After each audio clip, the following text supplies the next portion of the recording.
following broadcast is a presentation of the Magnitude Sports Media Network.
Cameras are ready. The headset is on. It's game time.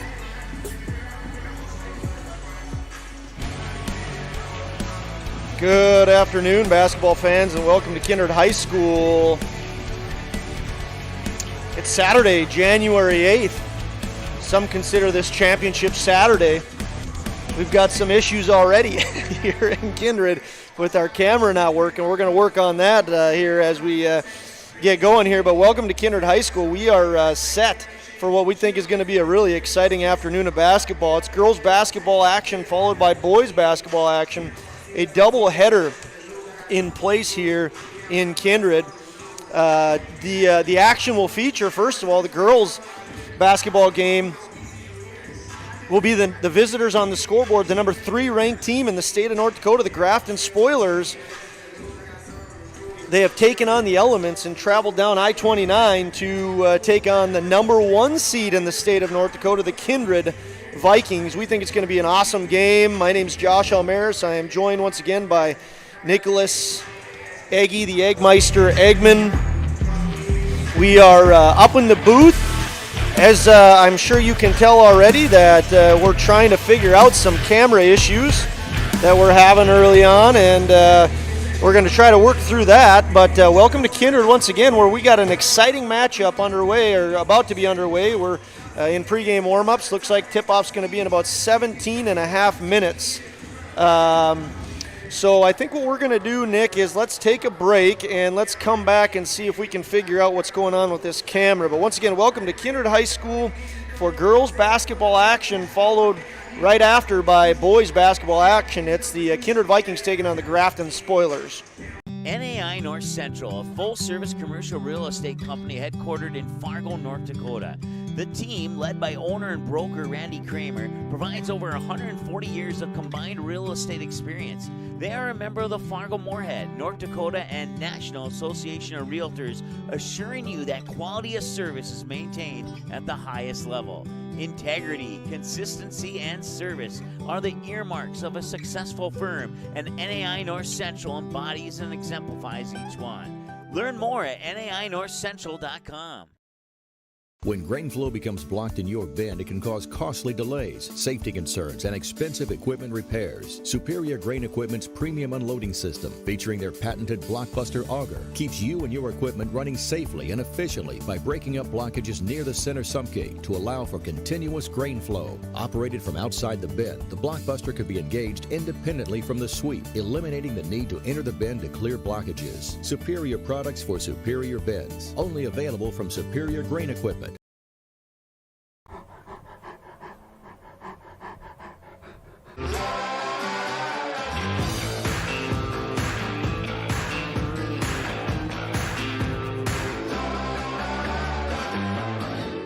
Today's game brought to you by Jade Albrecht and Tyler Johnson of Peterson Farm Seed in Kindred. To maximize your farm's yields, contact Jade or Tyler at Peterson Farm Seed.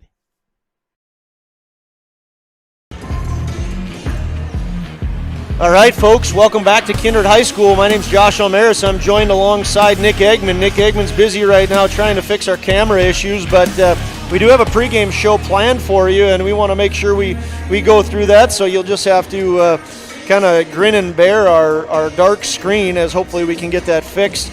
We have 15 minutes till tip-off, so we have 15 minutes to get this going and make sure that we have for you on video what we think is going to be a really exciting game. I talked about it on the top of the broadcast.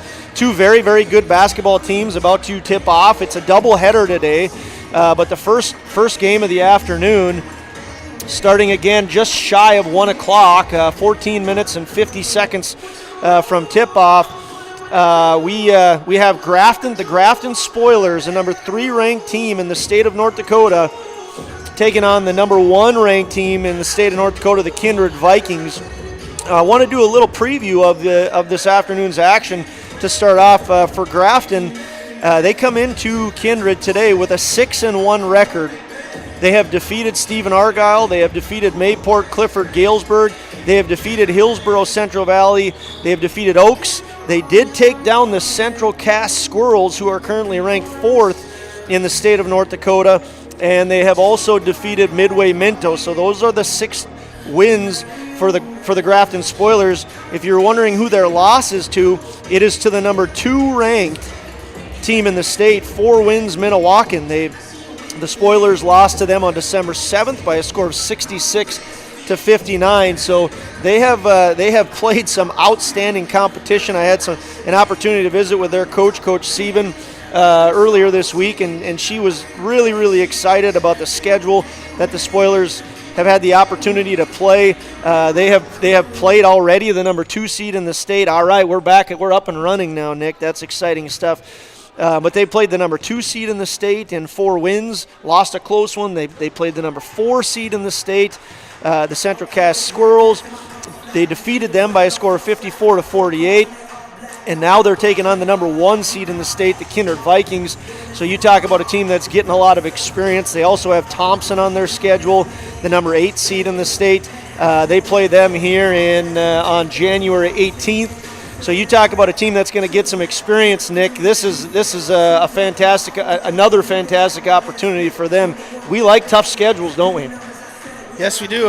They've done it in football, every sport. They always like to put out schedules that'll make them better throughout the year, and it's helped them gain better as a team year in and year out. Yeah, the tough schedule, it just only continues to add to what your ultimate goals are. And both of these teams, their goal is to win a state championship. Yep. And Grafton has a great track record of that. They won the state championship last year. They are the defending state champions. They were successful last year, 2021 Class B girls state champions. And not only that, but they were the runner-up in 2020. They defeated they defeated Castleton last year in the state championship to win the 2021 state championship, the Spoilers that is. And then in 2020, the Grafton Spoilers lost in the state championship to Langdon. So this is a group of girls that have been to state, have been in big game situations, not only this year but in years past. So they bring a lot of experience into this game today. Now let's switch over to the Kindred Vikings before we break down some of the individual statistics here. The Kindred Vikings are a team that also, as we well know, Nick, have some big aspirations this year. They are looking to get back to the state tournament, back to the state championship. They are 10-0. They have victories against Tri-State, Richland, Oaks, Barnesville, DGF, Northern Cass, Langdon, Linton, and Shiloh. They just defeated Sargent County on Thursday, so that's their 10 victories. Now, they've had a schedule that's been pretty tough as well. They've faced off against Linton, and Linton is the number 6 seed in the state. The Vikings handled them pretty easily. They defeated them 67-44. And then on January 1st, they took on Shiloh Christian in Jamestown and defeated them by 9 points. So the Vikings were successful by a score of 63-52. Vikings certainly have a healthy track record of success. They won state in 2000.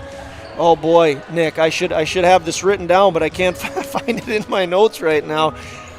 2017? Yeah. And again in 2019?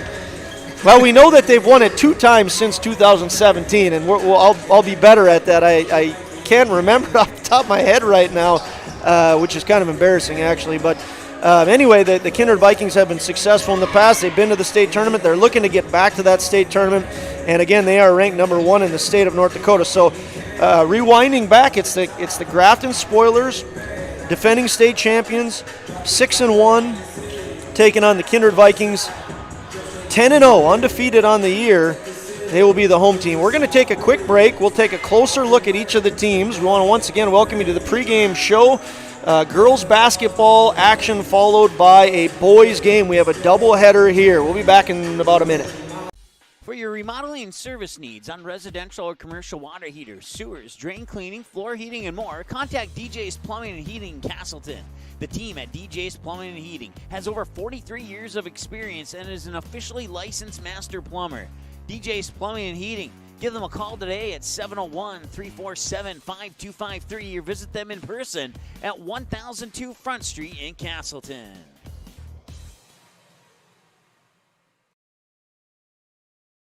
Buying, selling, or leasing commercial real estate or farmland in the Fargo-Moorhead and surrounding area? From office to retail, industrial to multifamily, commercial land to farmland. As the #1 commercial, sales, and leasing brokerage in the FM region, Goldmark Commercial has the experience and skills to handle all of your commercial real estate and farmland needs with the highest levels of customer service and marketing around. Trust the experts at Goldmark Commercial Real Estate to lead your team to success. Rogers Corner Cut in Grafton wishes all the players in today's game the best of luck. Roger's been making a name for himself cutting hair in Grafton since MJ was making a name for himself in North Carolina. Rogers Corner Cut's the home of the $14 haircut. 1949 Minneapolis Lakers basketball star Coach Bud Grant approves of this low price. Whether you're looking to rebound from a mess or enjoy a relaxing afternoon, make your next haircut a slam dunk. Stop in Rogers Corner Cut, 50 West 6th Street in Grafton. Welcome back, basketball fans, to Kindred, North Dakota. Gonna give some love to our sponsors here quickly. We've got a whole host of them. Rogers Corner Cut, just throwing his ad out there, our lone Grafton sponsor. We like to thank Roger Almaris and Rogers Corner Cut for supporting this sponsorship. NAI North Central and Randy Kramer, Kindred Storage.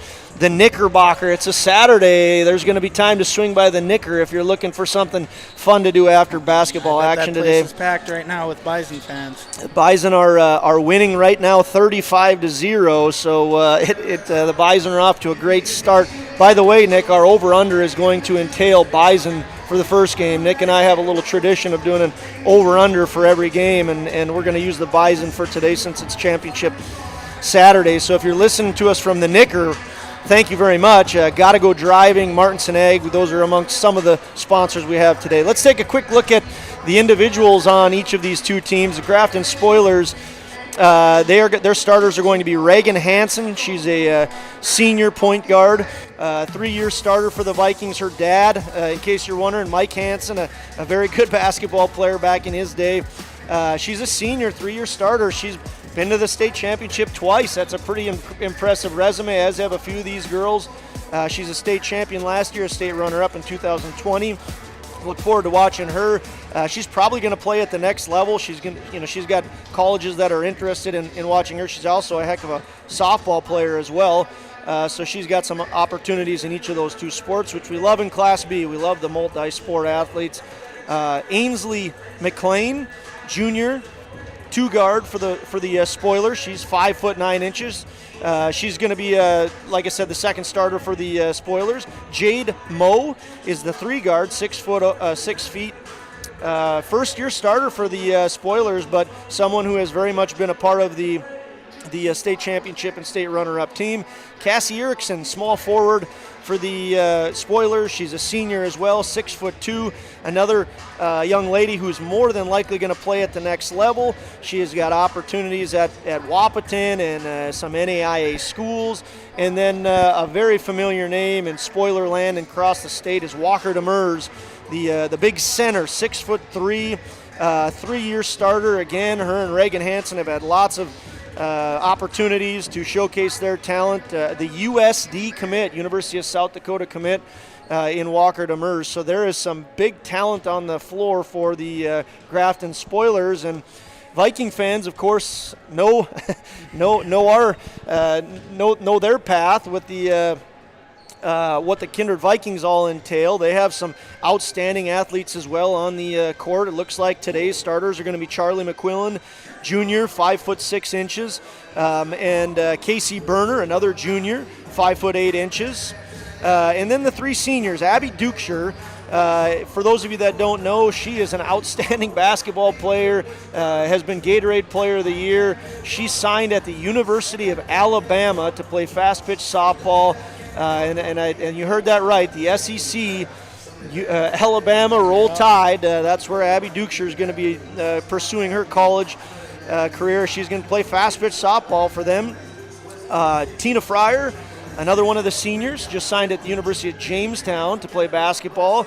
And Taryn Johnson, she signed to play at MSUM. So, Nick, the Class B, we're going to have 6 girls on the floor today that are likely to play college athletics. That's pretty outstanding. That's crazy. I don't think I've ever heard that many girls or guys on one court at that time. Class B is doing very good. The Class B communities, Grafton, Kindred, and many of the others take a lot of pride in how they support their athletics. They take pride in having multi-sport athletes, and they're certainly all very excited about when their athletes get to go on to the next level and showcase their town. So it's going to be a great matchup. Once again, Grafton 6-1, number 3 ranked team in the state, and the Kindred Vikings are 10-0. The number 1 ranked team in the state of North Dakota. Let's take another break. We'll be back in about a minute and a half. We're 3 minutes and 30 seconds away from tip-off.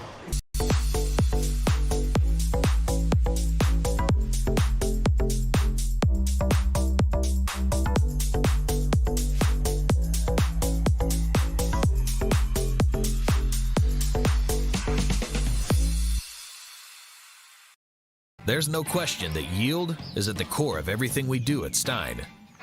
It's why we are here today, and it's what will continue to propel us and our growers into the future of agriculture. Stein Enlist E3 soybeans provide a significant dollar per acre yield benefit, plus access to the best weed control in the industry. That is yield plus results. Yield expected, yield delivered. Stein Enlist E3 soybeans have yield. Welcome back to Kindred, ladies and gentlemen. My name is Josh Almaris. I am once again lucky enough to be joined by my partner, Nicholas, the Eggmeister, Eggy Eggman, the man of many nicknames. We're here to bring you live basketball action featuring the Grafton Spoilers. Made the trek. It was pretty nasty a couple days out there. They made the trek south on I-29 to take on the Kindred Vikings, the number 1 ranked team in the state, who host a undefeated record. They're 10-0. They have not been beaten this year, and the Spoilers are looking to hand them their first loss of the season. We want to thank our sponsors once again for helping make these games possible. MJ Nipstead, DJ's Plumbing, Goldmark, and Andy Westby. Kindred Area Arts Partnership, a fantastic organization helping our kids in the arts. If you're not a member of KAAP, please consider that. It's such a great organization to help with the arts programs here in Kindred. And then Kindred Booster Club, the big Viking Pride Dinner and Auction coming up March 12th. Don't forget to get your tickets. It's a fantastic event to celebrate Kindred athletics. Once again, we are in Kindred. We're pregame action. We're about 80 seconds away from starting lineups. We're going to take one more break, and we'll have the starting lineups for you when we return. Kindred Storage, built on the north side of the city of Kindred, provides secure and affordable storage. The units at Kindred Storage are new construction, isolated from water and snow, and are maintained year-round. The area is also well lit to ensure easy and safe access to your possessions day or night.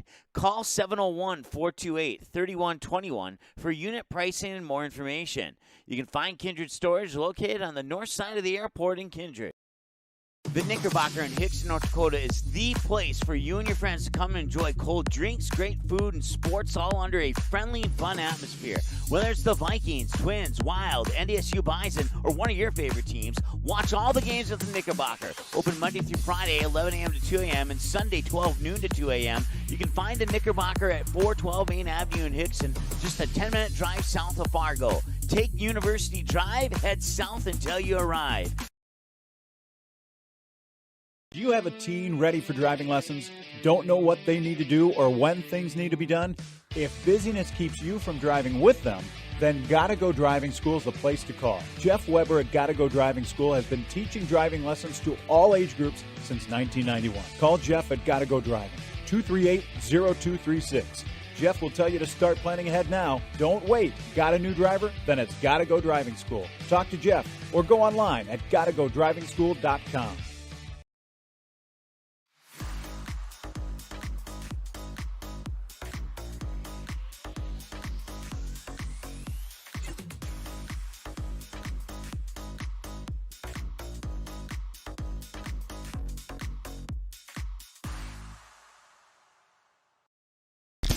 If you're looking for a bank or insurance agency that offers big bank products and small town service, then Kindred State Bank and Insurance Agency is the way to go.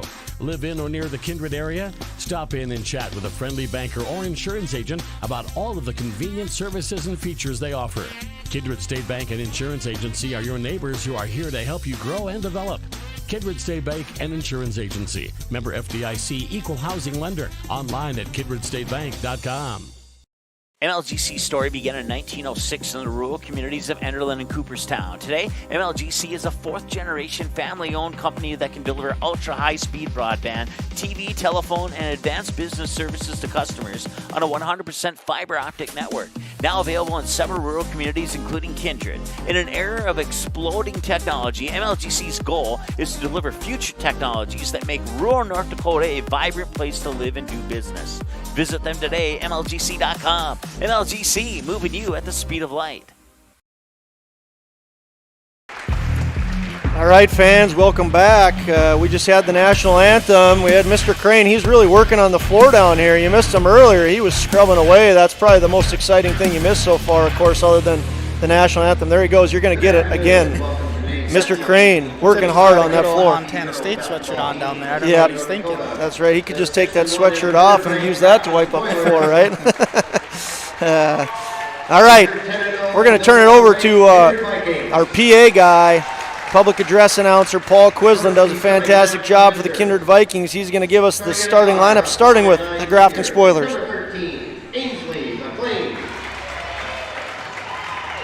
That's the other guard, the 5'7" senior. Number 11, Reagan Hampson. Also at a guard, the 6' senior. Number 14, Jay Moe. At a forward, a 6'2" senior. Number 22, Cassie Erickson. And at center for the Spoilers, a 6'3" junior. Number 24, Walker Demers. Head coach for the Spoilers, Lori Sieben. She's assisted by Wayne Hogan and Jamie Stallard.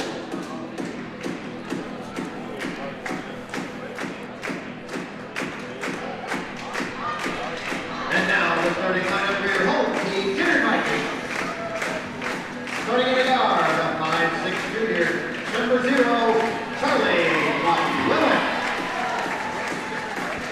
At the other guard, a 5'8" junior, number 10, Casey Turner. Also at a guard, a 5'9" senior, number 12, Tina Fryer. And a forward, a 6'1" senior, number 5, Abby Dusher. And at center for the Vikings, a 6'1" senior, number 22, Karen Johnson. Head coach for the Vikings, Sam Briggs. She's assisted by Janina Waco, Ashley Farmer, Gary Leon, and Danny Sanders. Well, there you have it, folks. Starting lineups. We're just seconds away from what's going to be an exciting game. Eggie, I never mentioned Coach Lori Sieben. She's been around for a long time. Of course, I'm a proud Grafton Spoiler alum. She's been around. This is her 23rd year in the program for the Spoilers, her 21st year as head coach.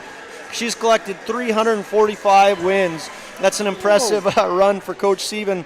And then Sam Brandt with the Vikings, she's had a successful early start to her career. She's in her 5th season and has 94 wins, so she's looking to get her 100th win of the season. Of course, both coaches, I'm sure, would admit that that's not the important part. The important part is that their kids are having a good time and continuing to develop. We're on opening tip-off. I think we're going to have another one. So it bounces out of bounds. We saw Abby Dukeshire lose her first tip of the. It looks like she lost another one. It looks like, yeah, they did give it to Grafton. So Grafton Spoilers are going to start with the ball. Jade Moe inbounding it. Goes to Reagan Hansen. Reagan Hansen, a long-time Grafton name. I suppose her dad actually was in St. Thomas, but familiar to Grafton all the more. There we got our first 3 points. Jade Moe connects. For the first 3 points, go to Grafton. And as the Vikings try to get the ball across court, Ainsley McLean knocks it out of bounds. Once again, we want to thank all our viewers for tuning in for what we think is going to be an exciting basketball matchup. The number 1 seed, Kindred, taking on the number 3 seed, Grafton Spoilers. Josh Almaris alongside Nick Eggman. Abby Dukeshire misses a contested shot.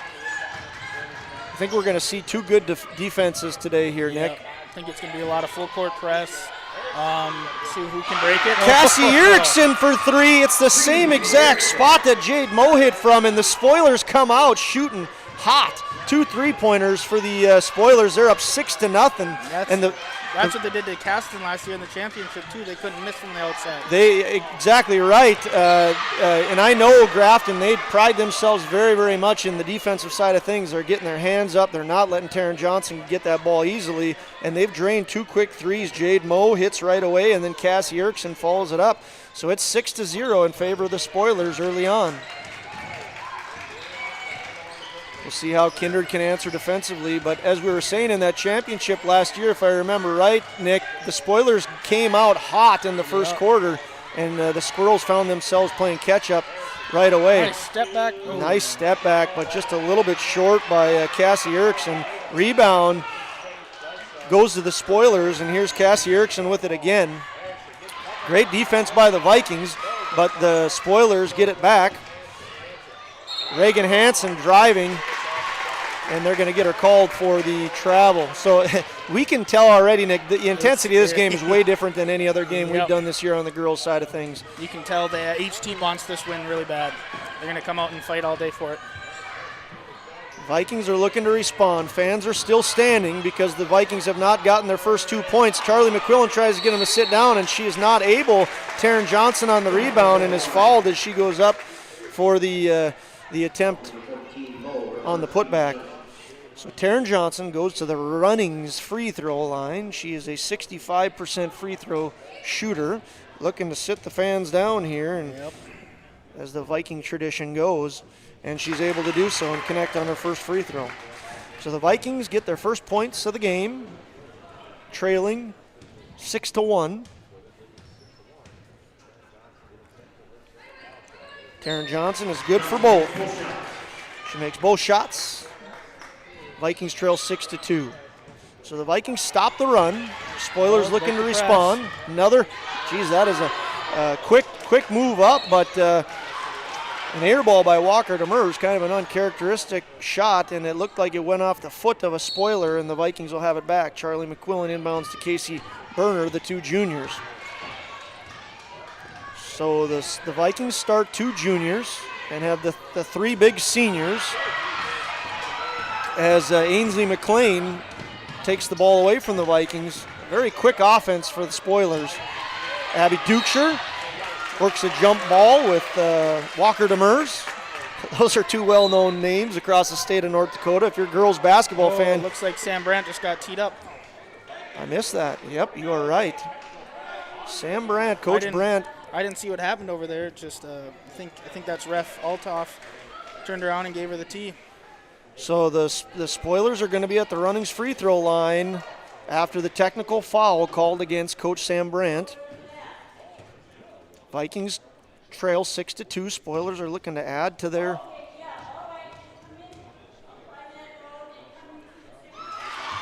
add to their lead and are able to do so. Reagan Hansen at the Runnings free throw line connects on the first one, and she nails them both. Spoilers will get the ball now. They are up 8-2. So if you missed it, Coach Brent. Kindred got the ball because they had that jump ball, and then it got called after that. Thank you, Nick. So the Spoilers are able to connect on 2 points following the technical. Oh, we're watching the Bison game. I think we spotted someone we know. Looks like, is that Teddy on the screen? Teddy Olmers. Yep. He's making a name for himself down in Frisco right now. Tina Fryer in the lane is unable to connect. She goes a little strong on that, and Walker Demers on the rebound. Spoilers are off and running very quickly. Doing a nice job. They have the 8-2 lead. There's 5 minutes and 15 seconds remaining in the first quarter, and it looked like the Spoilers just threw it away. Cassie Erickson a little bit strong, and the turnover will put it back to the Vikings. Yep, she tried to get it down into that post and just a little too strong for, I think she was trying to get it down to Demers. Well, the Grafton Spoilers have not played since December 20th, Nick. They've had a few cancellations, so when I was talking with Coach Sieben, she said, boy, we were just excited to be able to play, and I bet they were a little scared last night with the big storm on whether this game was going to happen, but you can tell that they are shot out of a cannon right now. They came out ready to play. You can tell, sometimes you get that long break and you maybe are a little rusty, but the Spoiler girls, they have gotten out and said, we're ready to go. What a great pass by Peyton Getty. Peyton Getty on a Taryn Johnson. Really an excellent pass there by Peyton Getty. So Taryn Johnson she has all 4 points for the Vikings. She has 2 free throws and then a nice putback there. Great attempt there by Tina Fryer. 10-second call. That's a great defensive stand by Kindred there. The energy here is excellent. If we didn't portray that enough, this is just, it's got a state-like feel to it. Two teams that have high aspirations of being at the state tournament. There's a lot of good energy in the crowd right now. Yep. The Vikings are able to work the 10-second call. Tina Fryer with the step-back three. Blocked by Walker Demers. Wow. She closed that gap quickly. Peyton Getty might have moved her feet a little bit there, Nick. Could have gotten away with one. Misses. Abby Dukeshire gets the rebound and is fouled as she tries to get the setback here, or the putback, excuse me. That was a great move by Getty on the baseline to try and get up on, but I don't think she saw Walker Demers come over and try and block it when she's standing at 5'3"? Yeah, 5'3" versus the Walker Demers 5'7", which I don't know if I believe that. Is that right? 5'7" for Walker Demers? No, 6'3". Yeah. 6'3". So my notes are wrong on that. But we talk a lot about Abby Dukeshire. She's a point scorer, she's a rebounder, she can make plays, but there's so many intangibles about Abby Dukeshire's game that don't hit the stats. Walker Demers is the same exact way. I mean, she scores points, she gets the block, she gets the rebounds, but there's so many other parts of her game that are beneficial and help out the Spoilers that don't make the stat line. Yep. Walker Demers, of course, plans to go to the University of South Dakota and play basketball. She's only a junior, so a bright future ahead for her. Nice play and drive by Ainsley McLean. Ainsley McLean does a very good job on the left-handed layup and has the Spoilers up 10-5. So Vikings have been fighting back the entire game. They went down 6-0. Nice drive by McQuillan. McQuillan has really come on strong for the Vikings in the last week here. We knew she was a good player, but she's had a couple of really good back-to-back games here. Charlie McQuillan has used her speed. Gets a nice little lay in there. Yep. She's been really, I think it was Thursday night we had her. She's driving that ball right down into the post and either dishing or making those layups. Spoilers have no problem with the press. But as they get down, look at that. Charlie McQuillan right on cue. We had talked about the fact that her game has really been getting better and better and better, and we saw right there just another hustle play for Charlie McQuillan that ends up going off the hands of the Spoilers and gets the ball back in the hands of the Vikings, trailing by a score now of 10-7. 3 minutes, 37 seconds left in the first quarter. Abby Dukeshire from the elbow. Stop, pop, and good. So Vikings have worked it within one. It's been an excellent first quarter.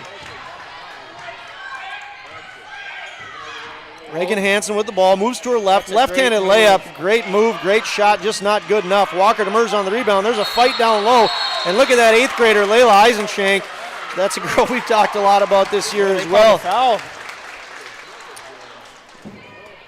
They called that foul against the Spoilers, and there was a fight for the ball down low. They called it against Walker Demers. So Layla Eisenchenk comes off the bench and works a really, again, just a hard work hustle play that gets the ball back in the hands of the Vikings. Layla Eisenchenk on to Abby Dukeshire. Eisenchenk to Dukeshire, that's a tough one to say. Step back and look at Abby Dukeshire get hot. Careful now, right? Careful. If Dukeshire gets hot, things could get, depending on who you're rooting for. Yep.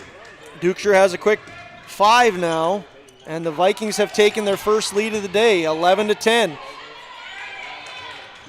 So Vikings lead 11-10 as the Spoilers look to answer. Try to go inside. That inside game is just not working right now, Nick, for the Spoilers. They're working hard to get it inside, and they haven't been able to do so. In case you're just tuning us, the Spoilers came out. They had a quick 3 from Jade Moe, followed by another 3 by Cassie Erickson. So they've hit the 3 as they've tried to go inside. It hasn't worked out so well. Yeah, Kindred's defense down low. I mean, you got big 6'1" Taryn Johnson down there, and you got Abby down there too on the ball, and it's just hard to get that ball in there. Eisenchenk with a shot that's no good, a little bit short. Hansen. We got another 3 up, and it's good.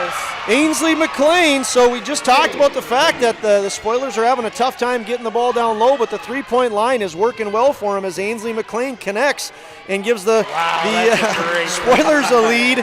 And then Taryn Johnson comes down and answers right after. So it's all knotted up here, 13-13. Excellent game early on here. We've already had 3 lead changes in the first quarter, and it's tied, so we're about to have another lead change. Spoilers. Here's another one. Another 3-point basket, and it's good! Ainsley McLean with back-to-back 3-pointers for the Spoilers, and they lead by a score of 16-13. The 3-pointers are working right now for the Spoilers. They have 4 of them. 2 of them by McLean, and Moen Erickson led off the game with one. We got another foul here. Foul call.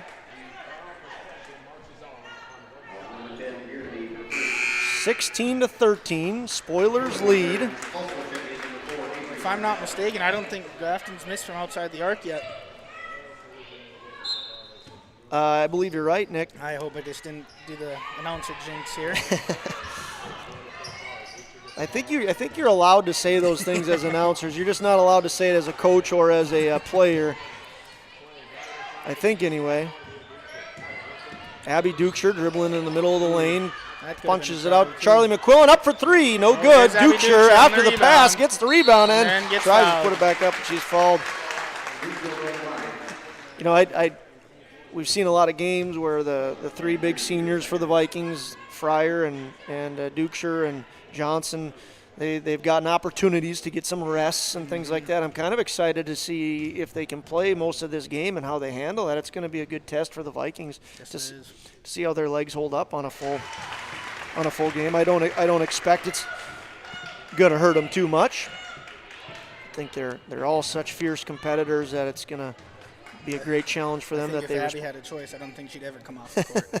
She is a competitor. There's no doubt about that. She connects on both. So she's up to 7. Spoilers do a really nice job of breaking that press. They're very well.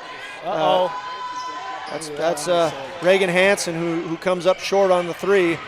Nick says because they've been very successful from the 3-point line. Abby Dukeshire for 3! Abby Dukeshire, just like that, she's in double digits. She's got 10 points for the Vikings, and she gives the Vikings another lead. So we have yet another lead change. Vikings lead 18-16, and the Spoilers throw it away. 23 seconds left. Shot clock's off. You'd like to think here now. But Vikings are going to hang on to it, go for one shot. And who do you think they're going to go to, Nick? I don't think they have so many weapons. I don't know who to pick. You'd think Abby, but she could probably kick it out to someone on the baseline, and they could make the 3 too. Here it is, 3 for Dukeshire. Just a little off the mark, and we'll see if the Spoilers are able to come back and tie this game up. It's a quick 3, no good. Shot was made by Cassie Erickson. It's going to be a travel against the Vikings, so the Spoilers are going to have one more chance. 2 seconds left. They trail by 2. It's going to be Reagan Hansen inbounding the ball. By the way, a quick inbound. It's going to be a quick. Great pass. Excellent passing there between Cassie Erickson and Reagan Hansen, but they're unable to connect. It was an exciting first quarter of action, Nick. Vikings lead 18-16. We'll be back shortly.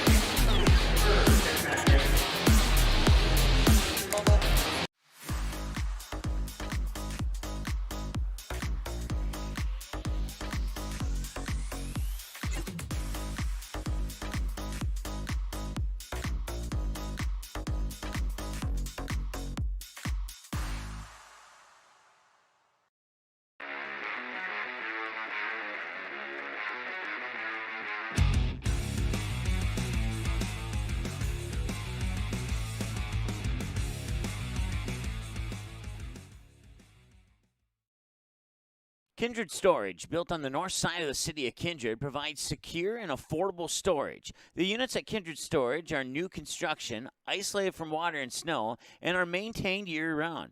The area is also well lit to ensure easy and safe access to your possessions day or night. Call 701-428-3121 for unit pricing and more information. You can find Kindred Storage located on the north side of the airport in Kindred. All right, Nick. We're back and at it. We never did our over-under, so I'm going to throw it by you right now. Bison are in the championship right now. We thank you for joining us, but one of these two teams is going to win a national championship. I don't want to say who because I don't want to jinx it, but is it going to be by more or less than 27.5 points, Nick? Going into the fourth quarter, it's 38-3. Reagan Hansen says, I don't care. She says, I'm going to nail this 3. We're going to talk basketball instead. So Reagan Hansen gets her first three-pointer of the game, and the Spoilers have now 4 different individuals who've hit that three-pointer. And now Charlie McQuillan's going to answer. Yep, Charlie McQuillan for 3. Talked a lot about the fact that her game has really, really improved, and there's another piece of evidence of that. Here we go. Nice Vikings, drive. great play by Ainsley McLean. This is an awesome game, Nick. This is going to be a great game. Ainsley McLean connects for 2 and ties it up. It's 21-21. Vikings with the ball. Abby Dukeshire tries to go inside to Taryn Johnson. Great pass, great layup, and Taryn Johnson is able to connect. She has her 7th and 8th point of the afternoon, and here's Miss Hansen. Reagan Hansen, don't put your head down for too long.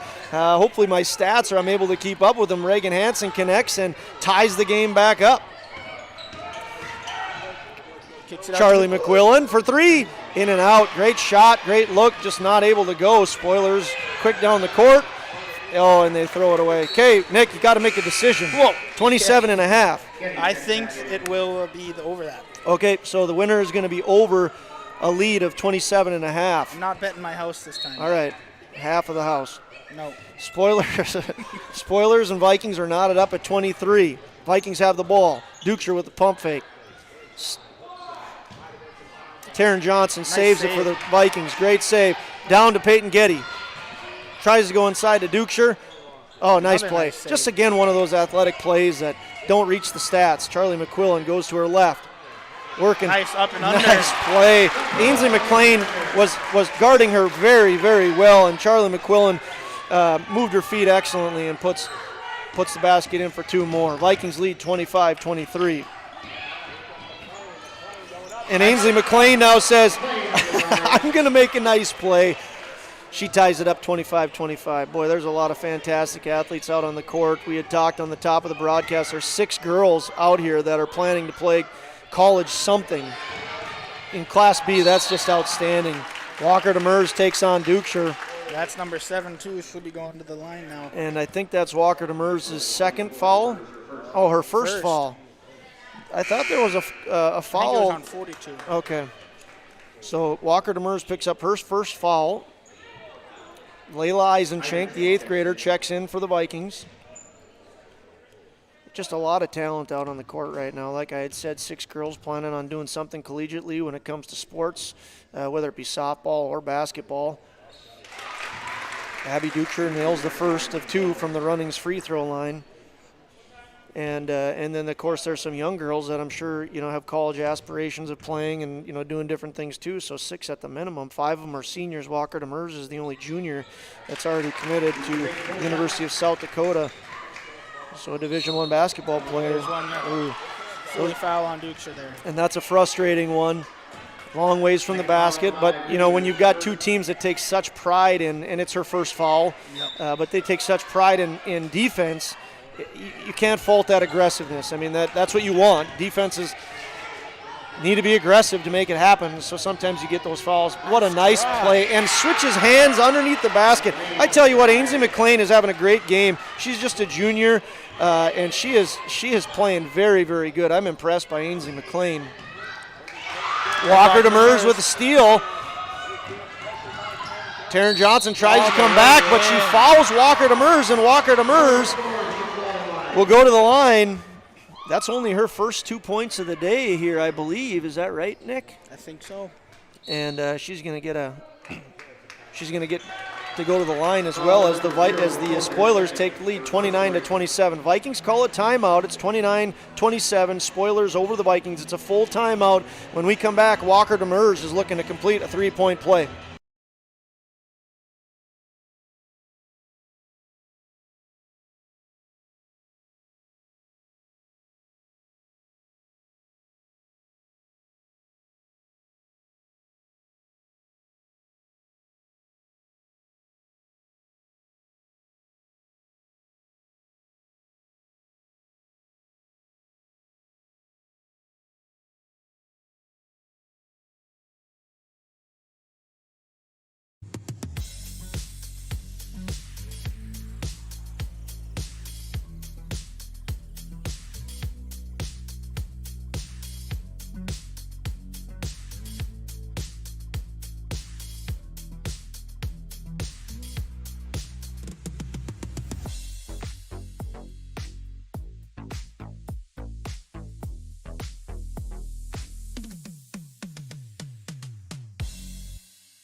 Welcome back, basketball fans. We are in Kindred, North Dakota, where the Spoilers and Vikings are playing in a fantastic game right now. Spoilers lead 31-27.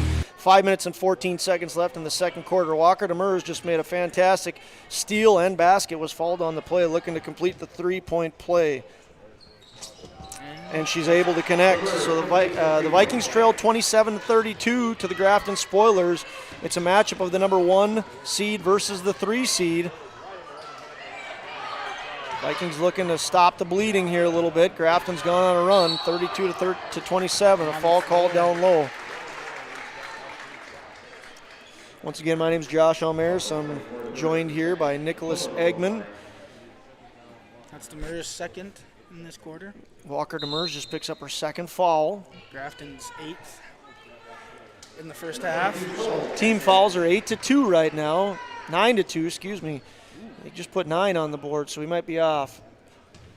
Spoilers now they went back to 8, so we were right. So 8 team fouls against Grafton. 2 team fouls against the Vikings. Charlie McQuillan having an excellent game. Scores her 8th point from the Runnings free throw line. I didn't see who checked in there, Nick. Did you see him? I think it was. Well, we got Getty, Fryer, McQuillan, Johnson, and Berner on the floor for the Vikings.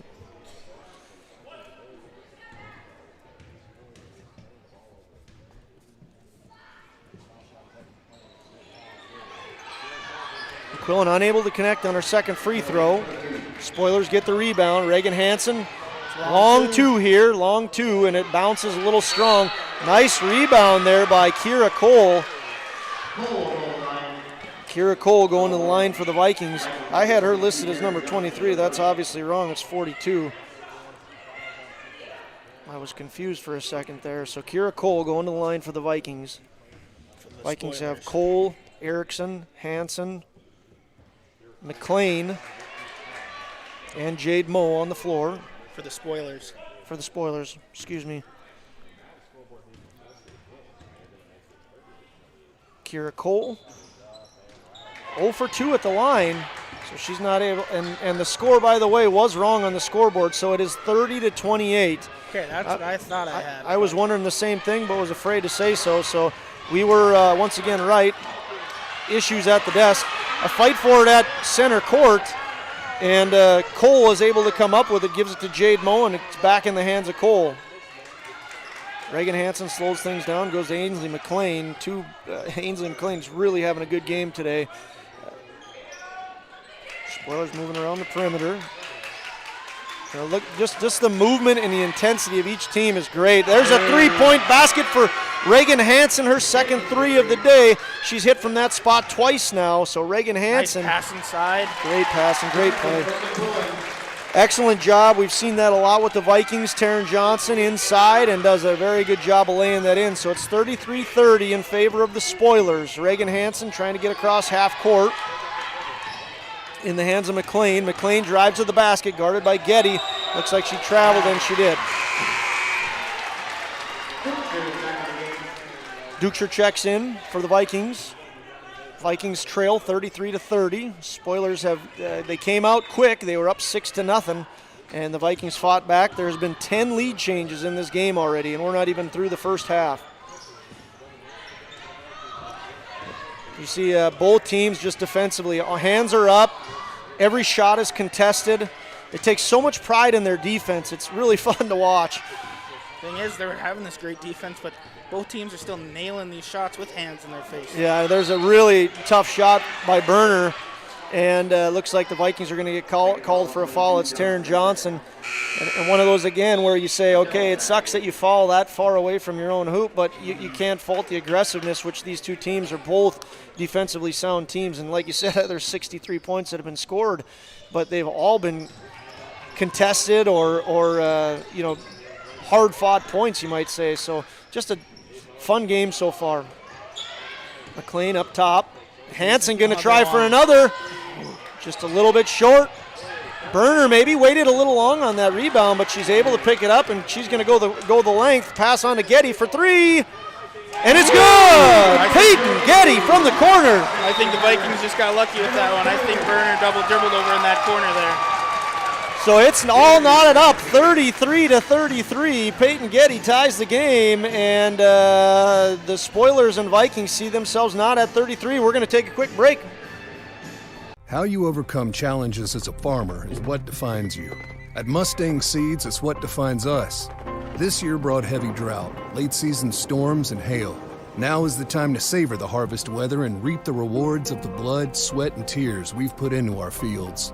With strong products, proven results, and an untamed spirit, we don't allow any room for failure. Contact Clay Erdman at 701-630-2113 or visit MustangSeeds.com today. Everyone needs to be protected. For your offensive line, choose Martinson Ag Risk Management. Martinson Ag provides their customers with crop marketing and crop insurance packages. Martinson Ag Risk Management prides itself in working directly with their customers on a daily basis, giving the best options for them. Download Martinson Ag's free app from their app store. Listen to relevant podcasts plus up-to-date agriculture information. Give Randy or one of the Martinson Ag team a call today, and go Vikings! Welcome back to Kindred once again, fans, as we have an exciting game going on. It's 33-33, 2 minutes, 56 seconds left in the first half. Spoilers taking on the Vikings. Quick shout out to Kindred State Bank, Peterson Seed, Viking Homes, Stein Seed, and MLGC. We thank you very much for your sponsorship and allowing us to broadcast these games. Spoilers have the ball. It's all tied up, 33-33. Claire Biernaby with the ball, the niece of one of my one of my classmates. Three-point basket, no good for Ainsley McLean. Vikings quickly get the ball down the court, and it's Casey Berner who's no good. Rebound, Avery Bartels. Avery Bartels has it knocked away by Cassie Erickson, and the Spoilers are going to respond coming down the court. It's Ainsley McLean on to Claire Biernaby. Coach Sieben had talked very highly about Claire Biernaby being the sixth girl coming off the bench. McLean unable to connect on that three-pointer. So Claire Biernaby into the game for the Spoilers. Stopping real strong. Dukeshire not able to connect. So a couple of missed three-pointers now by each team. I wonder if their legs are starting to get a little tired. Nick, what do you think? I don't know. It's just, I think they've been hitting, so they just throwing it up there still. Just a stretch. We'll call it just a stretch. Here's another three-point attempt, and Ainsley McLean connects. That's her third three-pointer of the game. She has 15 points, if my math serves me right. Ainsley McLean having a great start to the game. Vikings trail 33-36. Dukeshire, ooh. They're going to call a foul against Cassie Erickson. Cassie Erickson working hard down low against Dukeshire. She gets called for the foul. Dukeshire's going to go to the Runnings free throw line. Spoilers lead 36-33. There's 1 minute, 25 seconds left in the first half. Reagan Hansen checks in for the Spoilers. Layla Eisenchenk and Charlie McQuillan check in for the Vikings. And the Bison continue to lead 38-3 if you're tracking that game. Dukeshire, first shot, up and good. She's up to 13 now, Dukeshire is. She scored a lot of points in her career. Well, coming into this season, she was at 21-48. Coming into this game, she's at 2,321 points in her career. Quite an awesome career Abby Dukeshire has had for the Vikings. Claire Bjornaby with the ball, goes all the way across court to Jade Moe. Long two, no good. Vikings with it. Tina Fryer, senior for the Vikings, has hit some big shots in her career. Layla Eisenchenk, not a very good shot, well contested, but works to get it back and draws a foul.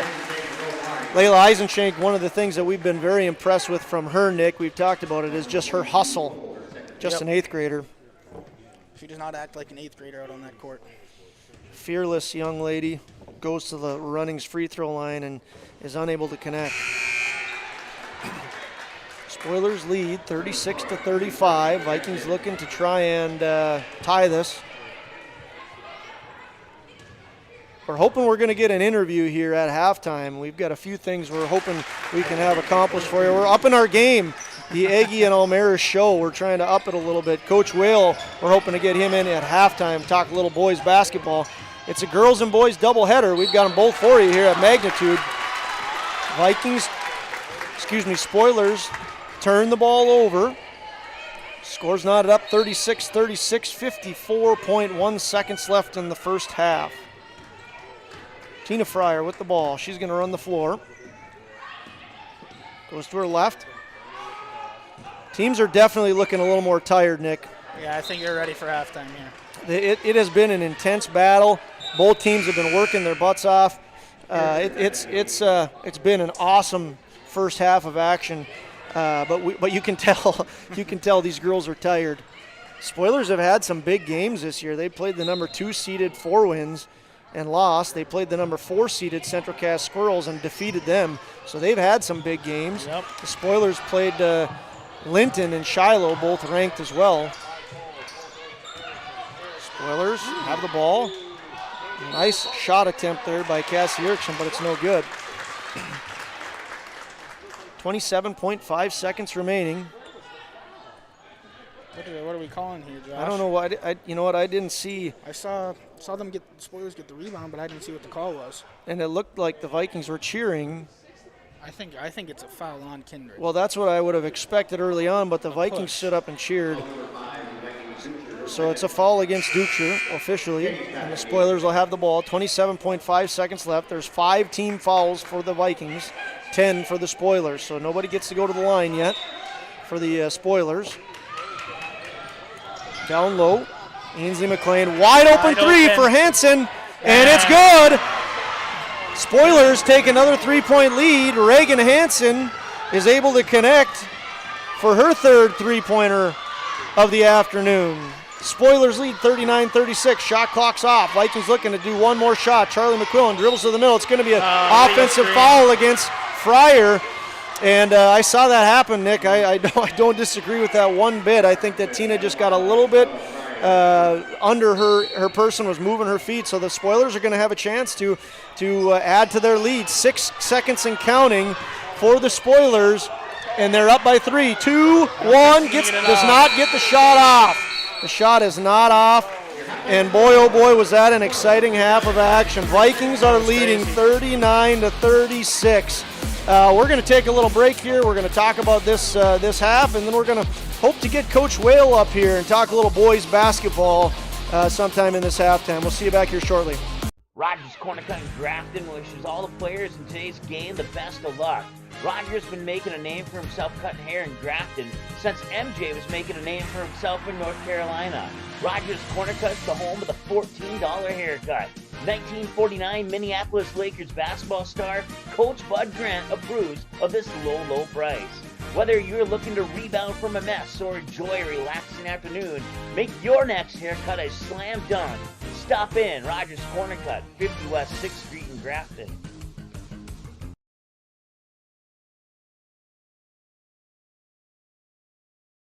NAI North Central, a full-service commercial real estate company headquartered in Fargo, North Dakota. The team, led by owner and broker Randy Kramer, provides over 140 years of combined real estate experience. They are a member of the Fargo-Moorhead, North Dakota, and National Association of Realtors, assuring you that quality of service is maintained at the highest level.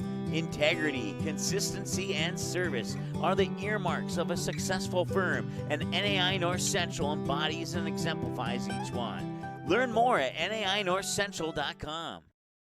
When grain flow becomes blocked in your bin, it can cause costly delays, safety concerns, and expensive equipment repairs. Superior Grain Equipment's premium unloading system, featuring their patented blockbuster auger, keeps you and your equipment running safely and efficiently by breaking up blockages near the center sump gate to allow for continuous grain flow. Operated from outside the bin, the blockbuster could be engaged independently from the sweep, eliminating the need to enter the bin to clear blockages. Superior products for superior bins. Only available from Superior Grain Equipment.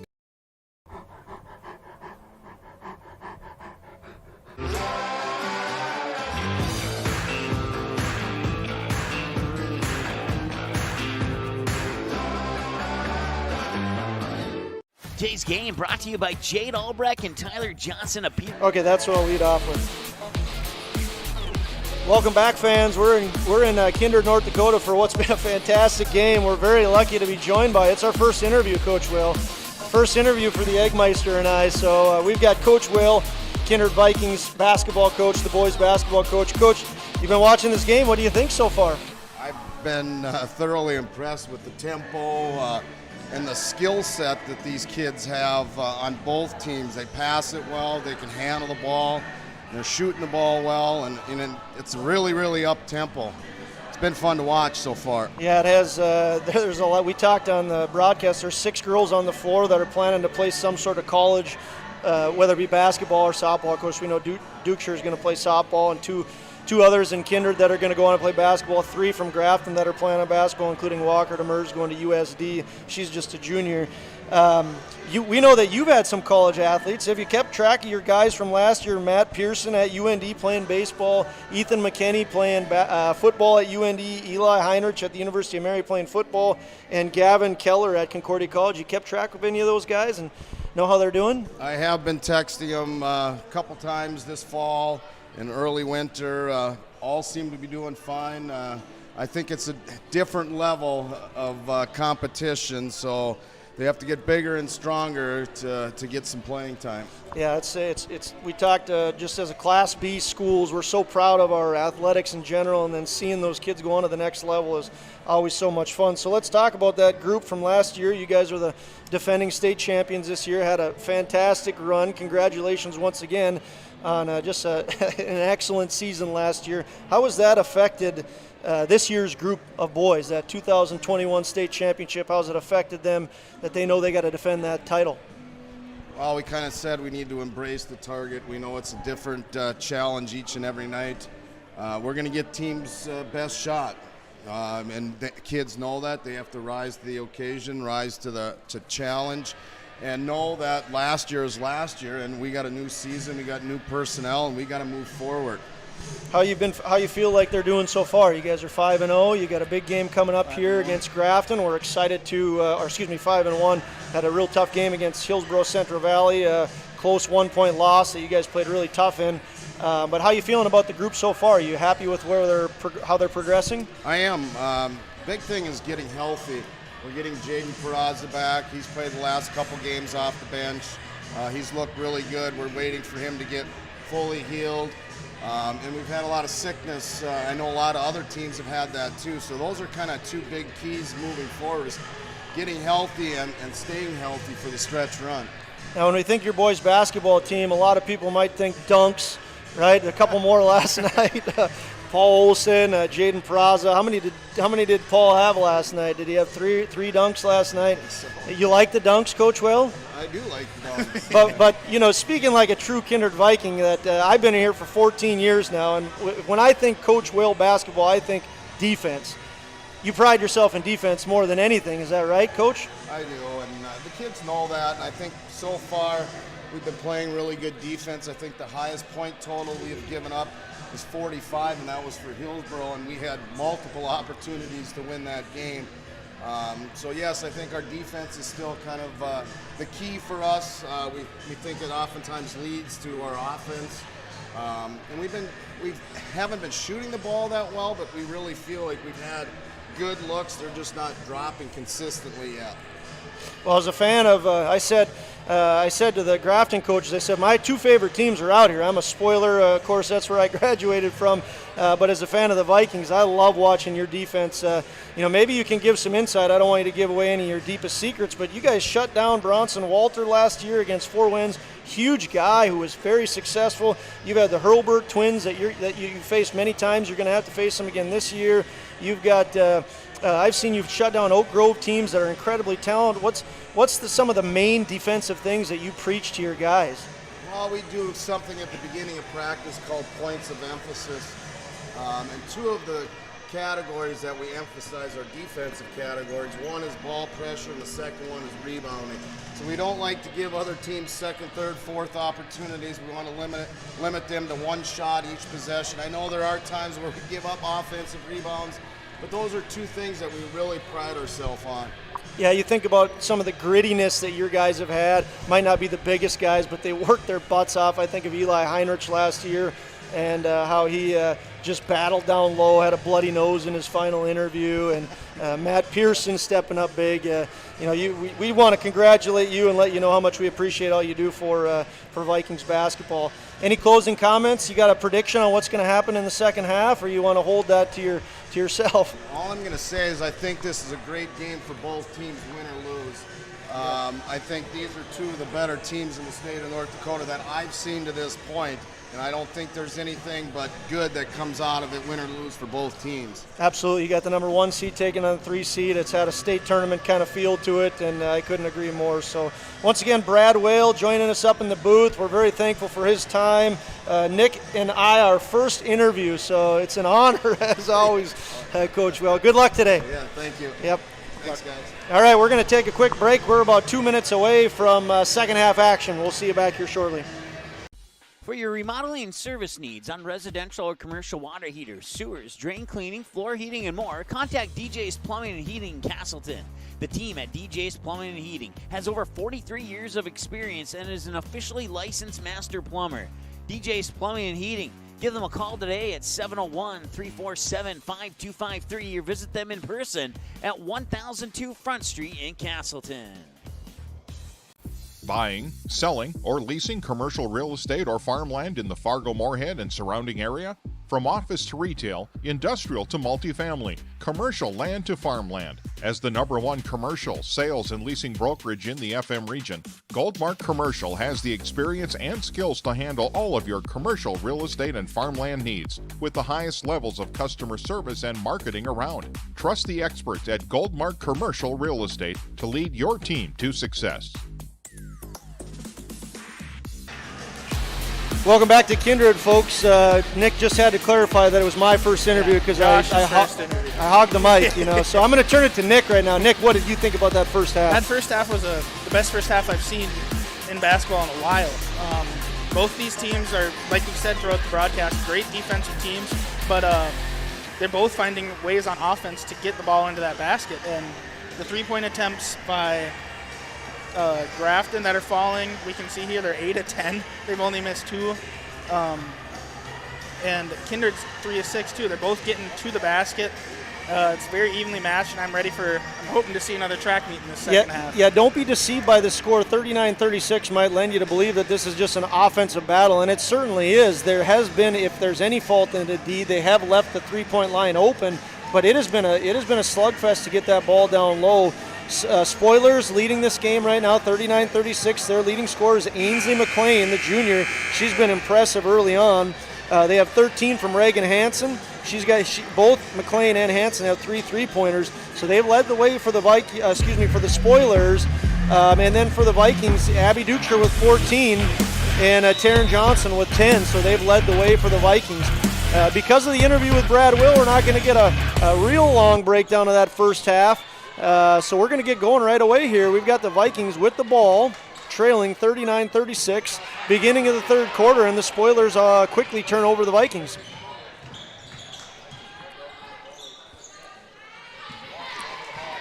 Taryn Johnson down low working on Walker Demers, and they turn over the Spoilers right after the Spoilers turn them over. So we talk about the defense. We're getting that ball down low is tough. That one from up here. I think that was, and they actually called that against Walker Demers. So Walker Demers, I believe, has got her third foul. So we'll see how the Spoilers handle that. Now the Spoilers have been playing right around 7-8 girls throughout the year. Casey Berner's able to connect on her first free throw from the Runnings free throw line to get the Vikings within 2. They just took Demers out of the game too.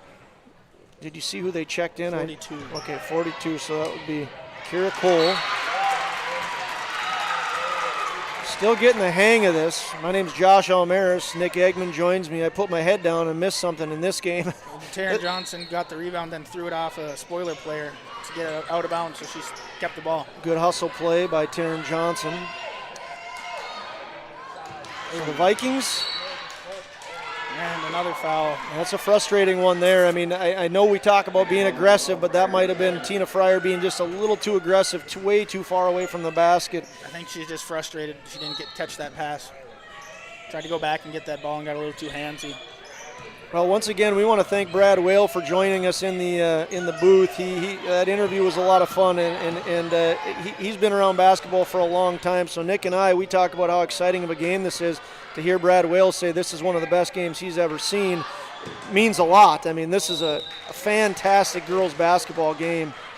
Both teams kind of feeling things out here as we begin second half action. 6 minutes, 55 seconds left. 39-37 in favor of the Spoilers. Vikings break the press, pass to Charlie McQuillan, and Charlie McQuillan nails that three-point basket and gives the Vikings the lead, 40-39. You see how Abby Ducher just one-hand toss that. She's a shortstop, going to go play at the University of Alabama, and she shows off that gun right there. Charlie McQuillan gets the steal. Get that thing wow, up. Nice block by Ainsley McLean there. You know, like we said, the defense has just been so impressive in this game. Ainsley McLean hustling back after the steal from the Vikings, and does not make it easy for McQuillan. Nope, didn't give up on the play, came back, made that block, and saved 2 points. So Vikings have the lead, 40-39. Fryer moves to her left, guarded by Cole. Berner tries to go down low to Ducher. Ducher makes the extra pass. McQuillan! Charlie McQuillan! Her third three-pointer of the day. She's a junior, but boy, she has come on strong. Spoilers might have gotten away with an offensive foul there. No call. Spoilers have it. Quick shot by Cassie Erickson's no good. And there's Charlie McQuillan. Wow, Charlie McQuillan. He's having a great start to this third quarter. We have an MLGC moment of the game, and this might be a nominee for it. She's got 2 quick threes, and she had a steal, and now she's got another steal, or excuse me, a rebound. So a great job by Charlie McQuillan out of the chute. We've got a timeout here called. We're going to take one with them. 40.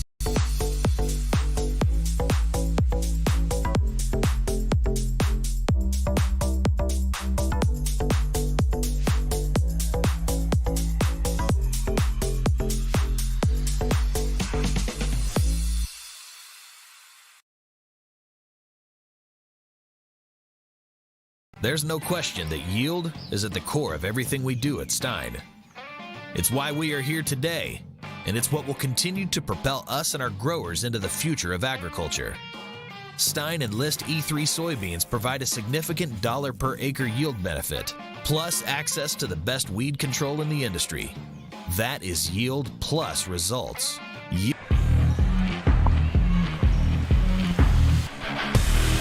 Got going here a little bit late, fans. Sorry about that. Vikings have the ball. Great pass and shot there. McQuillan on to Dukeshire for 2. Oh, and we're going to have a turnover by the Vikings. Turnover by the Spoilers, excuse me. So the Vikings lead 45-39. They've gone on a little run here, and the Spoilers, if you're a Spoiler fan, need to stop this run. The Spoilers came out in the first quarter on a great run, and now the Vikings are really rolling to begin third quarter action. Taryn Johnson going to try to do her thing against Walker Demers. That's so hard to defend down low with Taryn Johnson. We've seen it all year, even against one of the better girls in the state, Walker Demers, and still, actually that's not Walker Demers down there. Oh, it wasn't Walker Demers. Okay, here's Abby Dukeshire. Again, a great hustle play. Great hustle play by Claire Bjornaby there to not make it easy on Abby Dukeshire. But yeah, I think that was Kira Cole down low, and she did a great job of just staying upright and making Taryn Johnson work around her, and Taryn Johnson did it. Again, a lot of good hustle there as Abby Dukeshire goes to the Runnings free throw line. She nails it. So Dukeshire has 17. Walker Demers checks back into the game. She has 3 fouls. She's got to be careful there. If you're Kindred, I think you attack her. Yeah, you have, if you're the Vikings right now are up by 10, biggest lead of the game. This game has had 12 lead changes, and the Vikings are on a roll right now, leading 49-39. So they can try to go down low a few times and really put the pressure on Walker Demers. They've got some wiggle room. Give it to Taryn Johnson. Here's Cole, and Cole unable to connect on that. I think Cole is going to be a little bit disappointed that she didn't make that. Just a little bit short on the layup. Nice pass.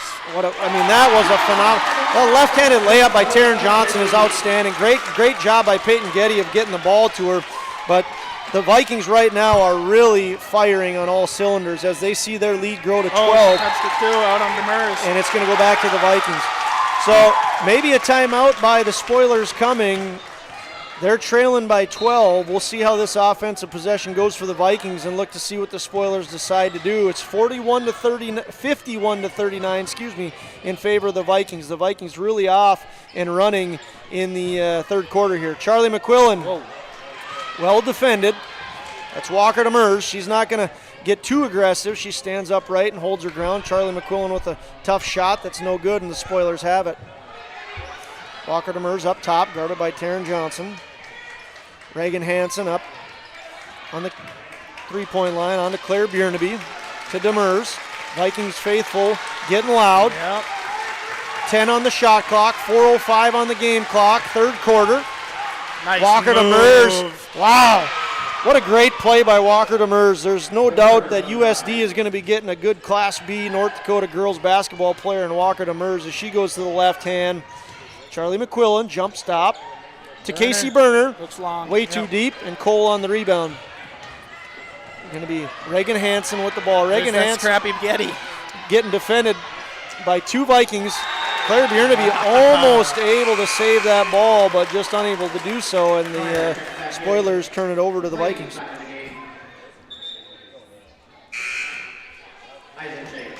Just like we talked about on Thursday night, Getty's getting in the face of these point guards for the Sargent Central and now Grafton. She's just great on that defensive side of the ball. Well, we talked about it with Coach Whale. I mean, defense is a pride. Offense wins games, defense wins championships, and these two teams are not unfamiliar to championships. They pride themselves in defense. Cut Getty just a little bit short. Great Walker Demers on the rebound. Yeah. I mean, with Coach Whale, with Coach Sieben, with Coach Brand, it is a defensive emphasis. Nice move, Ainsley McLean, easy 2-point lay-in, and she's the leading scorer for the Spoilers. She's up to 19. Ainsley McLean having a great game. Taryn Johnson thinks about the three, then drives, no good. Rebound, Cole. Cole off the bench has had a good game. She's done a good job of holding her own with Walker Demers having 3 fouls. And there she is, Cole. Nice pass, for 2. Great finish. I mean, you can't even hardly put your head down in this game, Nick. I know we've said it a lot. The atmosphere is great here, and the energy is fantastic, folks. This is a great battle between the number 1 seeded Vikings against the number 3 seeded Spoilers. We're going to take a break. There's no question that yield is at the core of everything. Kindred Storage, built on the north side of the city of Kindred, provides secure and affordable storage. The units at Kindred Storage are new construction, isolated from water and snow, and are maintained year-round. The area is also well lit to ensure easy and safe access to your possessions day or night. Call 701-428-3121 for unit pricing and more information. You can find Kindred Storage located on the north side of the airport in Kindred.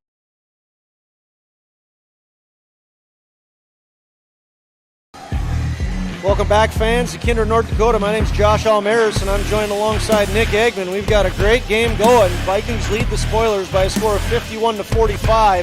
Vikings came out firing on all cylinders, and the Spoilers have now answered back. Spoilers have got themselves within 6. There have been 12 lead changes in this game, and the Vikings are looking to extend their lead now as they're passing the ball inside to Taryn Johnson, in and out, but Dukeshire down with the rebound, and it looks like there's going to be a foul against Reagan Hansen of the Spoilers. Reagan Hansen picks up her first foul of the afternoon, team's 4th in the second half. Dukeshire to Fryer. Fryer to Eisenshank to Getty. Taryn Johnson up top, back behind her back, pass to Dukeshire with a little smile to add to that. There Travel. it is. She does such a good job of doing that pump fake and moving kind of the over-under, but caught her feet moving on that one. Travel called against Taryn Johnson. And an errant pass by Hansen. That's a rare error on Hansen, and Dukeshire, she's going to say, I'm going to capitalize on that. You can't give Dukeshire opportunities like that without her taking full advantage of it. So Spoilers trail 53-45. Travel against the Spoilers, I'm assuming. Yep. Old Soupy there gives the travel sign. 2 minutes, 1 second left. This game got going right at about 1 o'clock. We're 61 minutes old on this game, and it has been, as they say, time flies when you're having fun. It has flown by, wouldn't you say, Nick? Yes. Abby Dukeshire inside, defended nicely. Gets the rebound, and 1. So Dukeshire misses the shot, gets her rebound, puts it up, nails it, and is fouled by Ainsley McLean in the process. She'll go to the Runnings free throw line and try to complete the 3-point play. Abby Dukeshire now with 22 points. Jeez. Coming into this game, she had 2,321 career points. And she nails it. Abby Dukeshire completes the 3-point play as PA guy Paul Quisling calls. Nearly. And it is another turnover. Well, we had a pretty good view of that, and I think maybe the Vikings got a break. Yeah. But the Vikings faithful are cheering loud right now. It's 56 for the Vikings and 45 for the Spoilers. We'll be back shortly. The Knickerbocker in Hickson, North Dakota is the place for you and your friends to come and enjoy cold drinks, great food, and sports all under a friendly and fun atmosphere.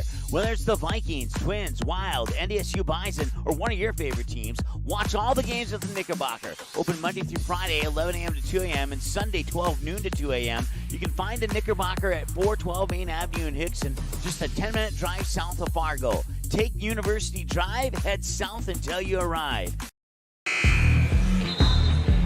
Hello once again, basketball fans. We have a doozy of a game here for you in Kindred. We want to thank quickly some more of our sponsors. Runnings Springbrook Tavern. We said it's a Saturday afternoon game. You're looking for something fun to do, swing by Springbrook Tavern in Kindred. Superior Grain Equipment, Mustang Seed. Thank you very much to our sponsors who make this viewing possible. Vikings have the ball, try to go down low. Walker Demers, the stud from Grafton, knocks it away and turns over the Vikings. Here's Ainsley McLean, had a great day, Look at that and she rainbow. only adds to it. That took a long time to fall, Nicholas. Yes, it did. That was a great shot. 4 3-pointers for Ainsley McLean. Walker Demers is just fierce down low. She worked. Ainsley McLean gets credit for that turnover, but it's all Walker Demers on the defense there. What a great play. My goodness, Cassie Erickson, that was a tough play. A high pass, she catches it, she puts it up. She's not, that close to the basket. A nice basket by the Spoilers, 56-50. And Walker Demers, it's the Walker Demers show down low. Yep. Works a rebound there. That's why Coach Sieben keeps her in with those 3 fouls. Another 3-point basket. That would have been huge for the Spoilers. Doesn't connect, and Duchler with the rebound. Coast to coast. A little bit of a miscommunication there. Maybe it was going to Getty, but Taryn Johnson jumps in. There's 36.3 seconds left in the third quarter. Vikings are leading 56-50. And the only complaint we have is just the action is tough to keep up with, huh, Nick? Yes, it is. We're still going to call ourselves a rookie crew, aren't we? I don't know. I think we might be past that one. We don't get to use rookie mistakes anymore? I don't think so. All right. Claire Biernaby with the steal.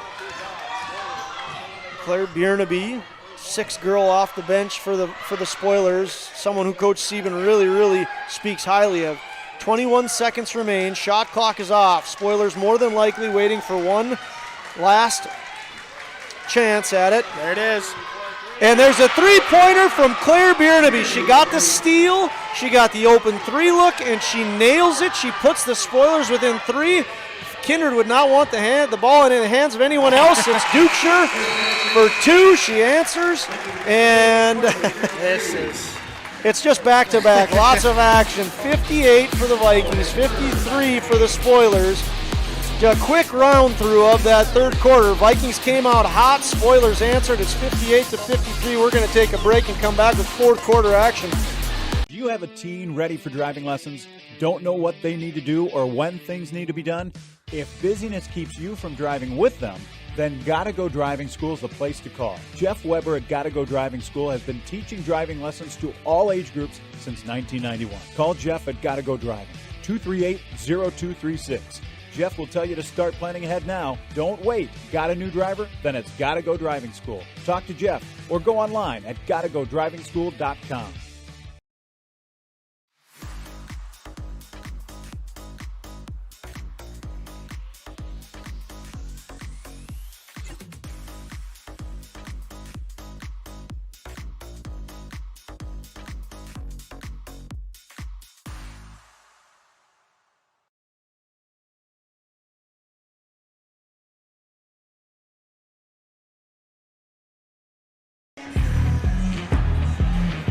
Good afternoon, and it has been a very good afternoon here in Kindred. Excellent basketball, 5-point game. Right now there's been 12 lead changes this afternoon between the number 1 ranked Vikings and number 3 ranked Spoilers. A lot of great athletes out on the floor. Abby Duchre has 25 points, Taryn Johnson with 14, and Charlie McQuillan with 14 for the Vikings. Ainsley McLean has 22 points, Reagan Hansen with 13. Some fantastic athleticism showed here in this game, and we're set for a fourth quarter that we think is going to be pretty darn exciting. Spoilers with the ball, trail by 5. It's Reagan Hansen running the floor. Ainsley McLean passes on to Jade Moe.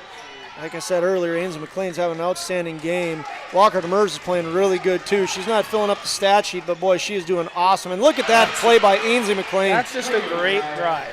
Great drive, left-handed lay-in, well defended. I mean, if you're watching this game and you're thinking there's no defense being played, you're crazy. I mean, this is a defensive battle, but yet girls are just, if Taryn Johnson would have made that would be another perfect example of how they're contested so wonderfully, but able to connect.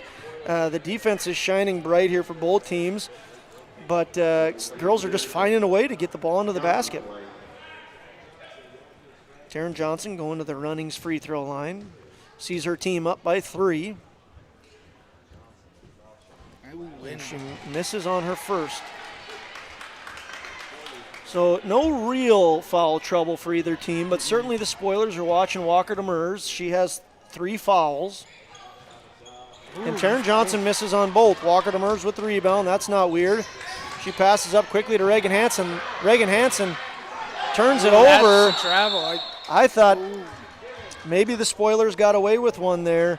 Reagan Hansen looked like she grabbed the ball and rolled over, but the officials say jump ball. Still with Kindred. And so the Vikings will use their jump ball, and the next one will go to the Spoilers. Vikings with the ball. 7 minutes and 8 seconds left and counting in the game. Vikings are up 3. Tina Fryer with the ball, battles against Cassie Erickson. Nice quick pass. to McQuillan. Boom! Walker Demers. Holy. She is a force to be reckoned with. Just a junior. USD commit. She is fun to watch. Walker Demers. They try to go to her. Abby Dukeshire, another fun one to watch. Defends her well. That's a fun battle. Dukeshire and Demers. Casey Berner with a good look. I think that's just a 2. And it is just a 2. Spoilers get the ball up. Ainsley McLean having a great game for the Spoilers as well. On to Erickson, on to Hansen. Hansen again goes inside. Double team against Demers, and it's going to be a jump ball. That's jump great ball backside favors defense by Kindred there. Yeah, it really was. And of course, you need a double team Walker Demers. She's an outstanding athlete. They have Taryn Johnson fronting her, and then Casey Berner came along on the backside. Peyton Getty checks into the game. They made her work hard for it and worked the jump ball. Spoilers have it. So jump ball possession now in favor of the Vikings. Hansen with a quick 3. No good. Boy, she has a nice rainbow of a shot. Doesn't miss very much from three-point land. Dukes are going to go coast to coast. Nope. Charlie McQuillan with the easy lay-in. Charlie McQuillan, she might be one of the surprises of the game. 16 points for McQuillan. I can't believe how much she's improved throughout the last couple of years. Charlie McQuillan has really, really come There's a long another way. one. Ainsley McLean for 3. We had to know that one was going in before it went in. 5 3-pointers for Ainsley McLean. And she has the Spoilers back within 4. 5:50 left in the game. And there's a lot of game left to be played here. Vikings slow it down. I think this game's going to come down to whoever has the ball in their hands on the last shot. Well, the Spoilers have some work to do. They're down 4. Taryn Johnson with the up and under. We've seen it many times. And she's so good at that. She's got 7 field goals, and I bet 5 of them are just up and unders. Taryn Johnson sees herself with 16 points. That's got to be a foul on Dukeshire. So the Kindred faithful don't like the call. The Spoilers certainly agree with it. Foul goes against Dukeshire. Fryer checks into the game. Casey Berner checks out. I think that's Dukeshire's 3rd on the night, too. Dukeshire's 3rd. So, again, we said nobody in real foul trouble, but there's Dukeshire with 3, Demers with 3. It looks like Erickson has 3 for the Spoilers, and Jade Moe has 3 for the Spoilers. So, certainly trickling up there. Things to be aware of. Ainsley McLean, wow, what a drive. I'd be interested to know, is she left-handed? You think she's left-handed? Everything is to her left. I have no idea, but if she's not, she's very good with both hands. Well, we're hoping to have a couple more interviews, one with Coach Brandt after this game, before the boys' game, and then we're going to be joined by Lori Sieben in between at halftime of the boys' game. We're going to have to ask her that question. Is Ainsley left-handed? Everything is to her left. She does a great job. She's up to now 28 points for the Spoilers. Having a great game, Ainsley McLean. 2 of 2 from the Runnings free throw line. Ainsley McLean, just a junior, Nick. There's a lot of juniors on this team. Demers and McLean. Yep. Spoilers have a bright future, and of course they're saying this is the year to defend their state championship. Taryn Johnson goes to the line after being fouled. Vikings up 64-60. Once again, Spoilers are defending state champions, and if you forgot, they won last year against Central Cass. They beat the Squirrels in the state championship, and the year before that, they were defeated by Langdon area Edmore in the championship. So this crew of juniors like McLean and Reagan, a lot of these girls have been to the state championship 2 times. That's 3 missed free throws in a row and I make it 4 by Taryn Johnson. Those are big free throws coming down the stretch here. 65% free throw shooter. Layla Eisenshank is going to get called for the foul. almost sensing a little bit of a momentum shift here. The Spoilers are starting to get some of that momentum back. They trail 4, but a couple missed free throws by Johnson. A foul here by the Vikings.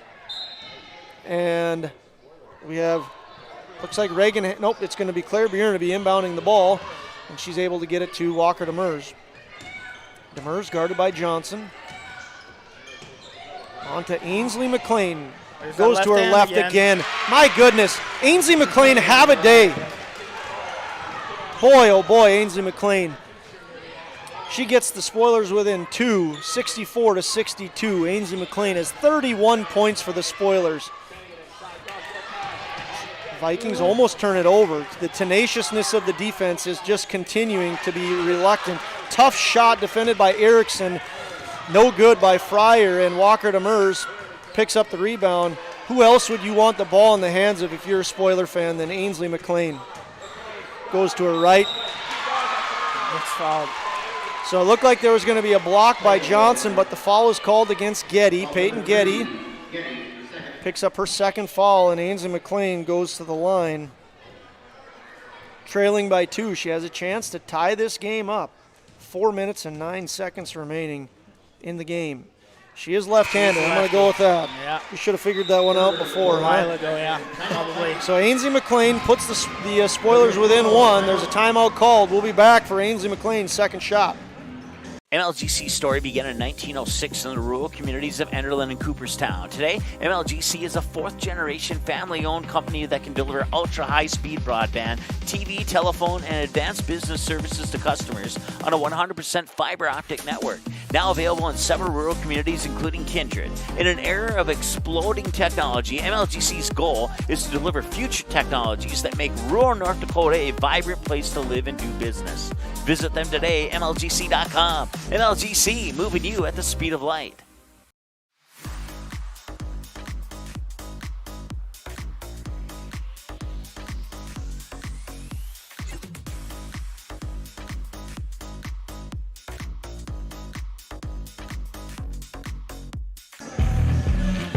Welcome back, fans. You might be getting sick of hearing it, but we're not sick of telling you. It has been a fantastic afternoon of basketball. Everything this game was cracked out to be and more. Vikings are leading 64-63. They're the number 1 seed in the state. Spoilers looking to tie the game. Ainsley McLean has 32 points on the afternoon. They are the number 3 seed in the state, looking to tie it. There has been 12 lead changes, and the Spoilers have been fighting back in this second half to tie the game. They could do it right now. They are unable to do so. A rare miss by Ainsley McLean. Vikings lead by 1. Taryn Johnson to Casey Berner. 4 minutes remaining. We're halfway through the fourth quarter. Dukeshire goes inside against Erickson. Passes to Johnson, who It's great inside defense. has the ball in the hands of Berner. Trying to go inside. Defended excellently by Walker Demers. We talk about team defense. Both of these teams with excellent defense. Showcased there once again by Walker Demers. Ainsley McLean passes on to Jade Moe. Inside to Demers, and there's Demers. Demers hasn't put a lot of points on the board today, but her presence has been well known. We have another lead change, our 13th lead change, as the Spoilers now lead 65-64. Foul is going to be called against the Spoilers as Dukeshire tries to drive to the lane. Here's the bonus. This is where these Kindred girls need to start making these free throws. They've missed 4 in a row now. They need to start making these to bring their lead. Now they're down, so now they need to get back into the lead. Yeah, we've had what we've seen in this game now that the Vikings have missed, I think, 4 in a row from the line, and we'll see if Dukeshire can put an end to that. But you're absolutely right. Teams know the importance of hitting those free throws down the line. Dukeshire connects on her first, and we have a tie game, 65-65. Dukeshire, 26 points on the day. Ainsley McLean, 34 points. Dukeshire unable to connect, so 1 of 6 for the Vikings down the line here. That might come back to bite them as Reagan Hansen has the ball. Passes on to Jade Moe. Now here come the fans. Fans are stepping up here. Such a great basketball game. like Coach Whale said, I mean, whoever wins or loses this game, there's so much to be learned in this game for both teams.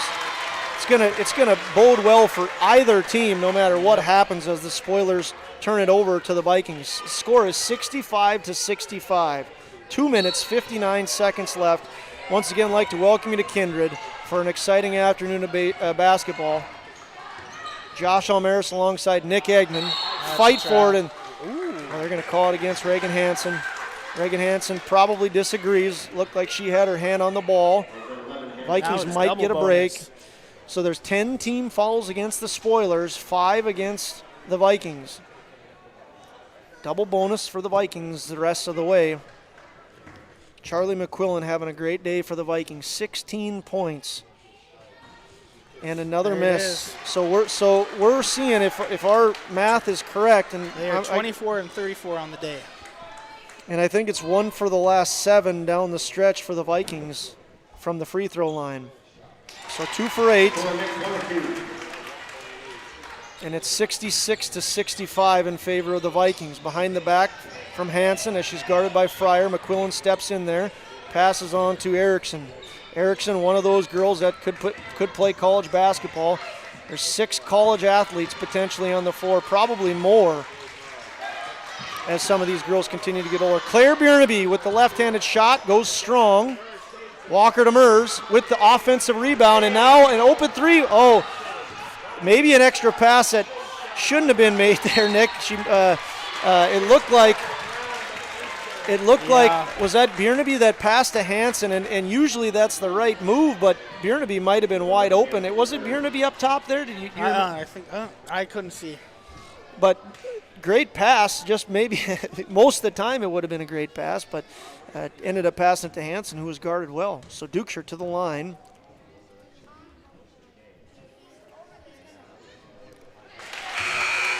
She connects.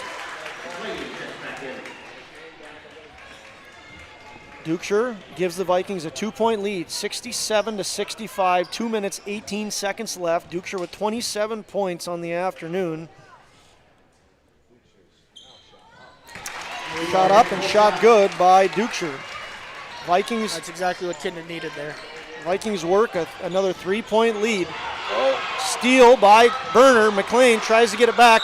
Looking for a timeout there. It's going to be a foul. Whoop. It's going to be a foul against Burner. I think there was a frustration on the Vikings sideline there, Nick, but Coach Brandt does have a technical today, so I'm sure she's making sure she's got herself in good check here. Spoilers with the ball, looking for to chip away at a 3-point lead. It's Erickson on to Hansen. Down to the final 2 minutes. There's another foul. That's so Dukeshire got her fourth. So now we're looking at some be careful-ness. Vikings lose Dukeshire. That's going to be a big loss. So Dukeshire picks up her fourth and sends Erickson to the line.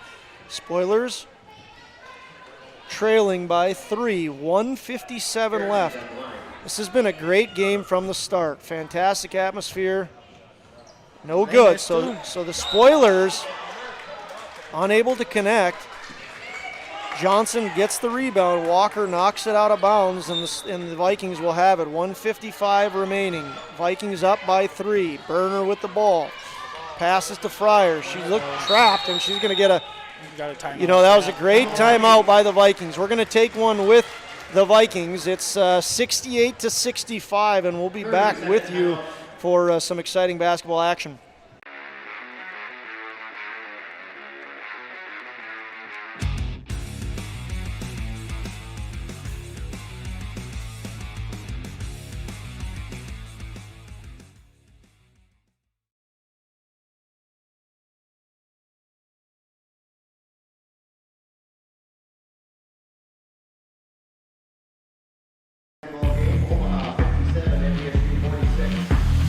Oh, we had our public address announcer, just really had to bite his tongue there. He was going to announce that the Bison were victorious. I think he lied on the score. No, he was talking about basketball. Oh, was it basketball? Yeah. Oh, so he didn't even give he doesn't want to bring up football. That there was a football game going on, so he gives the basketball. The Bison apparently seem to be trailing in basketball. You know, we all love high school athletics so much, Nick. We're lucky to be part of Magnitude Sports and bringing any action, but this game in particular has been a doozy. 68-65, Vikings lead. Dukeshire with the ball. Stop, step back, short. Would have been a long two. Great rebound by Fryer. Wow, great defense there. Jade Moe stands straight up, steals that ball away, and a fantastic play. Walker Demers for three. No good. That would have been a tie. If she could have connected on that, the Spoilers would have tied the game. Do you think the Vikings are going to slow it down here? Nope. McQuillan, short. Johnson, rebound. Left-handed, fouled. Erickson fouls her, and Johnson's going to go to the line. Erickson picks up her third foul. Her fourth foul. Is that her? Yeah, it is her fourth. I miscounted there. So Erickson with 4 fouls. Dukeshire with 4 fouls. There we go. She got the monkey off her back on the free throw line. Johnson able to connect now. She was 0 for her last 4 at the line. And she makes it a 4-point game. We'll see if she can make it a 5-point game. It's going to be short. And rebound Walker Demers. Walker Demers doing a great job. Gritty player. Has some big blocks. Oh, no. Hansen almost loses the handle on the ball. Wide open three. No good. Jade Moe had a great look at it. Down to the last 60 seconds, Josh. 2 good 3-point looks for the Spoilers, unable to connect. Demers had 1, and there was Moe with 1. We'll see if the Vikings slow it down now. They're up 4. Yeah, I think we're going to start seeing some fouls by Grafton here. And as Eggy just said, under 60 seconds left, 50.1 seconds left. Vikings up by 4. McQuillan to the line. Had a great game. McQuillan has 17 points on the afternoon. Just a lot of hustle and hard work out of her all day long. She's up to 18 now. 5-point game, 70-65. Do not be deceived by that score. This has been just a lot of great defense showcased throughout today. McQuillan gives her team a 6-point lead. Hansen with the ball. Spoilers are going to have to move quick here into the hands of Moe. They can't waste a lot of time. Burner. This is a talk it over call, so we don't even know what's going to happen here. I think they're going to give her the foul. I don't think there's a jump ball there. Here's the official call. It's going to be a foul against Burner. Burner does not like it. It's her second foul. See right there, there's no need for that foul right there by Burner. You don't need to go reaching for that ball. Stops the clock. You have the 6-point lead, stops the clock. You give them 3 points if she makes both of these at the 3-point line. Absolutely, and it's Ainsley McLean. Again, a rare miss, so the Spoilers are going to look back at this game and they're going to say, we had some opportunities. That was one of them. They've had a couple of 3-point looks. Walker Demers is going to pick up her 4th foul as she fouls Dukeshire. They had 2 good 3-point looks, Eggy. The Spoilers did. They had the front end of a bonus free throw that they missed. So they have some opportunities that they left on the floor today. Spoilers have to foul Dukeshire, and Dukeshire unable to connect. Dukeshire having a great game, 28 points, doing what she normally does. Vikings lead 71-65, 32.4 seconds left in the game. And she connects, so Dukeshire makes both. Spoilers have the ball. They're going to have to move. They're going to have to move quickly. They don't have time to set up an offense. 26 seconds left. They need to start draining Jade some Moe threes here, I think. gets the ball. Going inside, Erickson. There's a good look for Ainsley McLean, and she's unable to connect. Ainsley McLean. This one I think will be a jump. Ainsley McLean with 32 points, Nick. She's frustrated with the way, these last 2 possessions, but boy, she's got to be awful proud of how she's played today. Did they call a jump ball, Nick? I think that's what the call was. Jump ball in favor of the Vikings. So Vikings are going to have the ball. They lead 72-65, and there are 14 seconds left. We're going to take a timeout.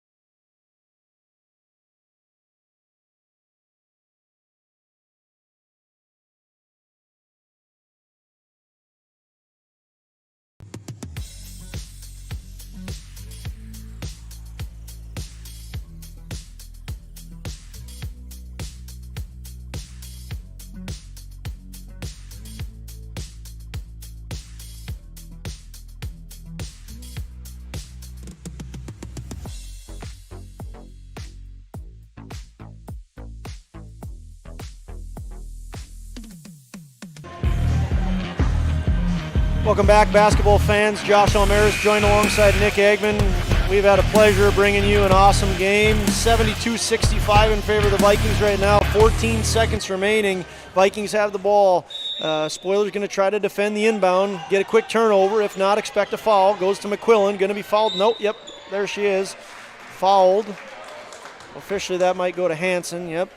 Hansen fouling McQuillan. That's her 4th foul. Everyone out there's got 4 for Grafton now. Charlie McQuillan with a chance to really put this game away. It's tough sledding for the Spoilers right now, but going to a 3-possession game is going to be tough, and she's able to do that. McQuillan gets herself to 20 points.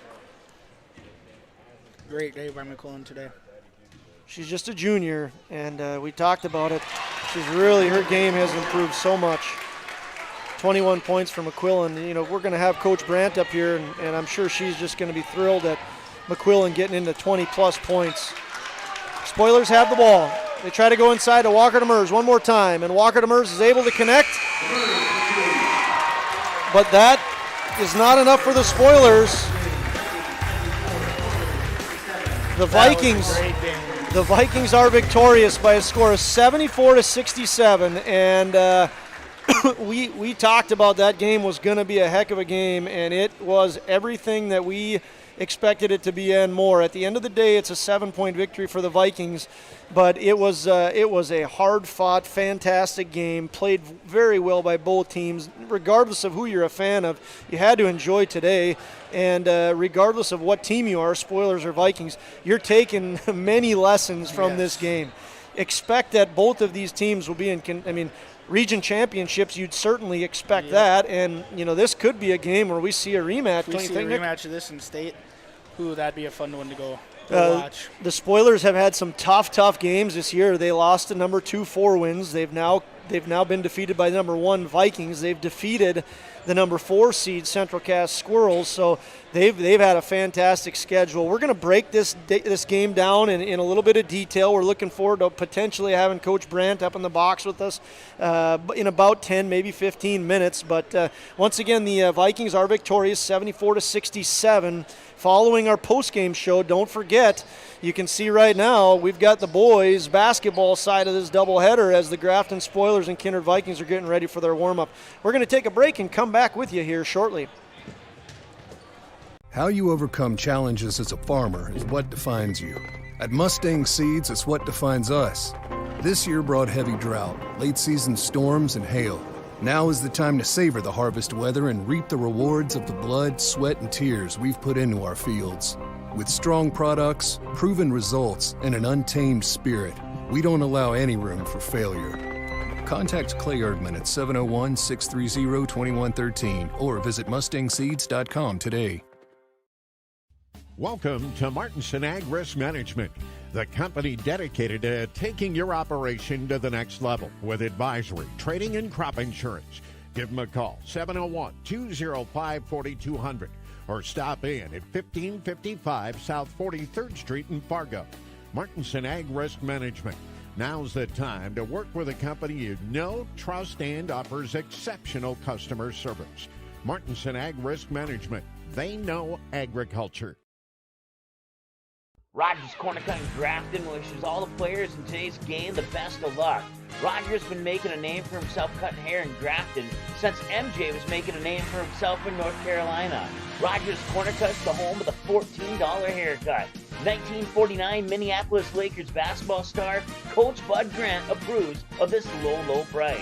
Whether you're looking to rebound from a mess or enjoy a relaxing afternoon, make your next haircut a slam dunk. Stop in Rogers Corner Cut, 50 West 6th Street in Grafton.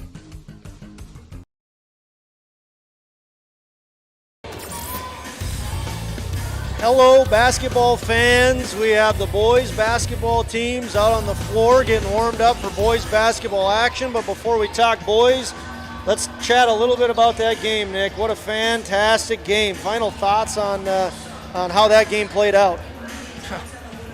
Kindred comes out second half just guns ablaze, and they get up by 10, and then all of a sudden come into late third quarter, starting the fourth quarter, Grafton comes back, they take the lead. Then Kindred finally figured it out. They finally making those free throws and came back and eventually got that win. It was a great overall game, and I'm very happy I was here to watch that game. Yeah, and win or lose, I said this a couple times. Those are my two favorite teams playing out there. I love the Grafton Spoilers. I'm a 2001 proud graduate of. You weren't even born in 2001, were you? Yes, I was. Okay, all right, yes, good, all right. So you're still old though. And it was fun to see. I had a former classmate, Josh Biernaby, his niece out there. Claire Biernaby chipped in 3 points. It's two just great teams. But anyway, it's so fun to see just good basketball. Win or lose, whoever wins and loses that game. You know, the fact of the matter is both of those teams' end goals are still intact. They both want to win a state championship, and it's still there. Just a fantastic outing that both teams are going to learn a lot from. Yep, that was just a great. I don't have any other words for it. It's just a great overall game. Yeah, best basketball game that we've done, certainly in our young career, yes. Right, Nick? Yeah. Now let's take a look at the individual statistics. We'll start with the Spoilers. Ainsley McLean, a junior for the Spoilers, had just a fantastic game. 32 points. She's a two-guard for the Spoilers, and someone that has really impressed both of us. We talked off air a little bit about her. Outside of that, Reagan Hansen chipped in 13 for the Spoilers. Walker Demers only scored 9 points, but she did so much. We talked about Dukeshire and how Dukeshire does so much under the stat bar. Walker Demers is much the same. She had some huge blocks. She played with 3 fouls and did a fantastic job. She's just a force to be reckoned with down low. So she got 9 points for the Spoilers. Cassie Erickson chipped in 5. Jade Moe and Claire Biernaby each with a 3-pointer and chipped in 3 more points. So the Spoilers leading the pack, Ainsley McLean, but really a great performance by a lot of their different girls. And then on the Viking side of things, Abby Dukeshire being Abby Dukeshire, 29 points. Not only is it the points that we see from her, but just so many intangibles that she adds to a girls basketball game. Taryn Johnson had 17, and one of those again that does a lot of little things. Maybe the surprise for the Vikings, Charlie McQuillan, 21 points, and we talked a lot about her on Thursday. The hustle, the work ethic, the attitude, absolutely outstanding from her. It was really exciting to see old number 0, the junior, chip in 21 points for the Vikings. And then Peyton Getty had a 3-pointer. Layla Eisenchenk had 1. These, of course, are all unofficial. As we had mentioned many times, that game was back and forth. We tried our best to keep up with it, so hopefully we didn't mess that up too much. Once again, 14 lead changes in that game. Vikings are victorious 74-67. Nick, we got to do a player of the game and a moment of the game. You want to take a break, or do you want to give one of them away? Let's go right Let's go. All right. Well, before we do that, I got to tell you that. No, let's do it. Go ahead. What do you want to pick first? Moment of the game by moment of the game. MLGC moment of the game. So this is a fast moment of the game. It's great in Kindred. It was great in Kindred, just like MLGC is great in Kindred. It showed connection, access, teamwork. The MLGC moment of the game given by Nick, the Eggmeister, Eggy Eggman. Well, I think we have to go with just how Kindred came out in the start of that third quarter. Right after half, they made some adjustments, down 3, and then they came out and they're just firing on all cylinders into that 10-point lead, and kind of we saw them coast a little bit after that and let Grafton get back in. But without that 10-point run right away in that third quarter, this game might not turn out the way it did today. Yeah, the third quarter was a big run for the Vikings, and the Spoilers did fight back, but it kind of felt like the Spoilers would get close, and then the Vikings would go off, and then the Spoilers would get close, and so I think absolutely the MLGC moment of the game, that third quarter, beginning of the third quarter for the Vikings when they came out hot was probably the difference in this game. How about the player of the game? We didn't chat off air, but I think we both are on the same page with who the player of the game would be without doing any chatting. Who would you give it to, Nick? I think we have to go with Abby Dukeshire again. It's just she's all over the court. She's led the team with points with, I think, 28 or 29, and just the tenacity on defense, ball hawk the whole game, and just helping her teammates score as well. But like we said earlier, all that praise to junior guard Charlie McQuillan. She had a great game today. We're about to see her brother hopefully maybe have a great game too. So Abby Dukeshire, we've talked a lot about her. She's going to the University of Alabama. She's an outstanding athlete. She scored 29 points this afternoon for the Vikings. She's now up to 2,350 points in her career. She has 2 state championships. She's the Gatorade Athlete of the Year. And I think no doubt that she was, without Abby, I mean, quite frankly, the game would have been a tough one for the Vikings to win. And then we usually, our tradition is give it to the winning team. Ainsley McLean, if the Spoilers would have won, would have been the player of the game. She was a force to be reckoned with on the floor today, 32 points. And Walker Demers only put in 9 points, but boy, she was outstanding as well. So many fun things to watch in that game. We talked about on the top of the broadcast that there are 6 girls right now that are seriously considering college basketball in Class B land. That's really, really cool to see 6 girls from 2 Class B communities go on and compete collegiately in a sport of some sort. So congratulations to the Vikings on beating a very, very good 3-ranked Grafton Spoiler team, and best wishes to the Grafton Spoilers. This will no doubt be a learning lesson from them, and we expect for them to bounce back and do some excellent things as the year continues to progress. We're going to take a break, and we're going to come back and talk boys basketball action with hopes of potentially getting head coach Sam Brandt up into the booth before the boys tip off here. We'll see you back here shortly. NAI North Central, a full-service commercial real estate company headquartered in Fargo, North Dakota. The team, led by owner and broker Randy Kramer, provides over 140 years of combined real estate experience. They are a member of the Fargo-Moorhead, North Dakota, and National Association of Realtors, assuring you that quality of service is maintained at the highest level. Integrity, consistency, and service are the earmarks of a successful firm, and NAI North Central embodies and exemplifies each one. Learn more at nainorthcentral.com. Small or large, Superior Grain Equipment has a storage solution for you with a wide variety of bin options and accessories, along with site planning and superior customer service. Plus, from top to bottom, we offer the industry's best bins and warranties to protect your products and your grain storage investment. Get superior quality, protection, and reliability with generations of experience and dependability. Make the superior choice today with Superior Grain Equipment.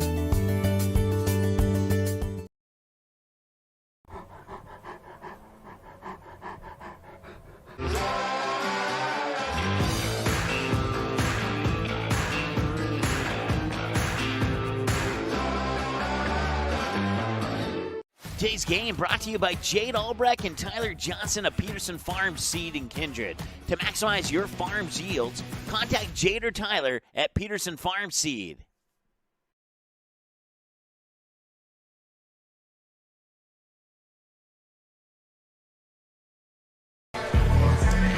Welcome back, basketball fans. You just saw one heck of a game. We said we were going to move on to the boys, but we were just kidding because we're lucky to be joined by Coach Sam Brandt up in the booth. This is interview number 2. Eggie had to clear up for me that it wasn't an interview that him and I did last time with Brad because I hogged the mic the whole time. So you're gonna let me talk? Is that what you're saying? I didn't let Eggie talk. You know, he didn't come up with anything. Not allowed. First of all, congratulations on the win. Fantastic game. What were your thoughts? Thank you. I want 5 of those games a year. I just asked Lori if we could play 3 times a year. You know, those are the games that create championship teams. Those are the games that show me what kind of character my athletes have. And they came out off a tough emotional week, and they came out and did absolutely everything I needed them to do. And tonight, you know, every game we give out a grit award, a grit of the game. And tonight I couldn't pick. I gave it to everybody because without any one of them, it would have been a different story. Correct. Yeah, we gave the player of the game to Abby Dukeshire. I mean, Abby Dukeshire doing Abby Dukeshire things. But you're right. I mean, there was so many great performances out of the girls. Let's segue to, let's talk about your 3 big seniors. What kind of, how much of a pleasure is it to coach those 3 girls and be able to see them perform regularly? I can tell you they make me look really, really good. Really good. These kids not only are, if not the top 3 athletes in the state, they're on the same team. They're high character. They're highly driven. They want to be on the floor more than they are at home. They want to be in the gym more than they are with their boyfriends. It's something that every coach dreams of, and I get goosebumps just thinking about the years I've had. It's going to be a really, really great year, and they're going to get what they are honored and deserve because of their character and the type of athletes they are on this team. Of course, we're talking about Tina Fryer, Taryn Johnson and Abby Dukeshire, three outstanding players for Kindred, and like Coach Brandt says, they're not only great on the basketball court, but great in so many other things. Let's talk about some of the younger girls. Iggy and I talked. Charlie McQuillan had 21 points tonight. She was outstanding, and I tell you what, I've seen her grow a ton as a non-basketball mind. I mean, then you got Layla Eisenshank and Casey Burney. You have so many of the younger girls, Peyton Getty. Speak on behalf of your young girls and how proud of those you are. I can't explain it to you because these seniors already, it weighs heavy being their last year, and knowing that they don't get any more time here on this floor. The last one's the last one for them. And the fact that we can take them out and they are trustworthy of their teammates and they know their teammates are capable of bringing the level of the game up is very, very good. And it's taken a lot of work and it's taken a lot of building and trust with these kids. And I can't tell you, Peyton Getty is a bulldog defensively. Layla, when she's on, she's killing it from behind the arc. And Charlie McQuillan has shown me so many great things just this summer. We changed everything offensively, what we do, to cater to athletes like her on my team that just need to play and not think and play hard. And this is Charlie's second game and 20 points, and it's so great to see. Yeah, one of the things we love watching about Kindred basketball in general, whether it be girls or whether it be boys, is the pride you guys take in your defense, that grittiness, that determination, the things that don't hit the stat board. But speak a little bit about how proud you are of your team's defense. I mean, boy, you guys are just a gritty, tough-nosed group. Yeah, and we pride ourselves in the practice gym as well. If they were up here, they would tell you, I'd say it 100 million times a day, that doesn't matter how great your offense is. If your defense cannot defend our basket, it does not matter. Trading baskets is just a 0-0 game. And for us to come out third quarter and lay the hammer down won us the game. That third quarter won us the game. Kudos to Mr. Nicholas Eggman, because we had to give an MLGC moment of the game, and we just picked the beginning of the third quarter. Yeah. You proud of that, Nick? Just a little proud. I'm going to pat my back. Okay. It's fine. It's fine. Tell me about, so you talked about the schedule, Grafton being the 3-ranked team. You guys have played the 6th-ranked Linton Lions and 7th-ranked Shiloh. You've got Central Cass on your schedule. These are fun games, aren't they? I mean, these are just excellent, fun games. Whether you win or lose, it's just great, fun, exciting basketball. Absolutely. We choose our schedule for a reason. I want to be playing the best teams. I'd rather have an imperfect record and go to the state tournament and compete for that championship game than going in, not being challenged and feeling it when there's no game tomorrow if we don't win. So we purposely set this up, and we want more of these. I want 10-point games, and you know what? If it gets the monkey off the back, I don't mind a loss. I don't, because we have the group of kids that can learn from it, that can rise above it, that can turn around and make it very useful to the season. Yeah, very, very well said, Coach. Big congratulations to you. I hope we get a rematch of this. Personally, I got spoiler blood still running through my veins, but very proud of our Viking girls, and it was just an awesome game. A big congratulations to you. Thank you so much for joining us. Thanks for having me. All right, fans, that was Coach Sam Brandt, successful in getting a win today. We certainly appreciate having her up in the booth. We're going to look for Lori Sieben. I think she's going to come up at halftime of this game, sticking around for the second half of our doubleheader. We're going to take a break, and then we will for sure, for real, no kidding, talk some boys basketball action. See you back here in about a minute. For your remodeling and service needs on residential or commercial water heaters, sewers, drain cleaning, floor heating, and more, contact DJ's Plumbing and Heating in Castleton. The team at DJ's Plumbing and Heating has over 43 years of experience and is an officially licensed master plumber. DJ's Plumbing and Heating.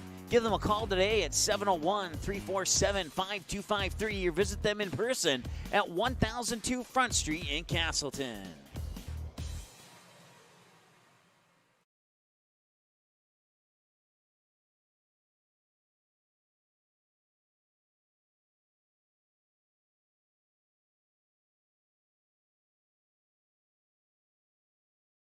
Buying, selling, or leasing commercial real estate or farmland in the Fargo-Moorhead and surrounding area?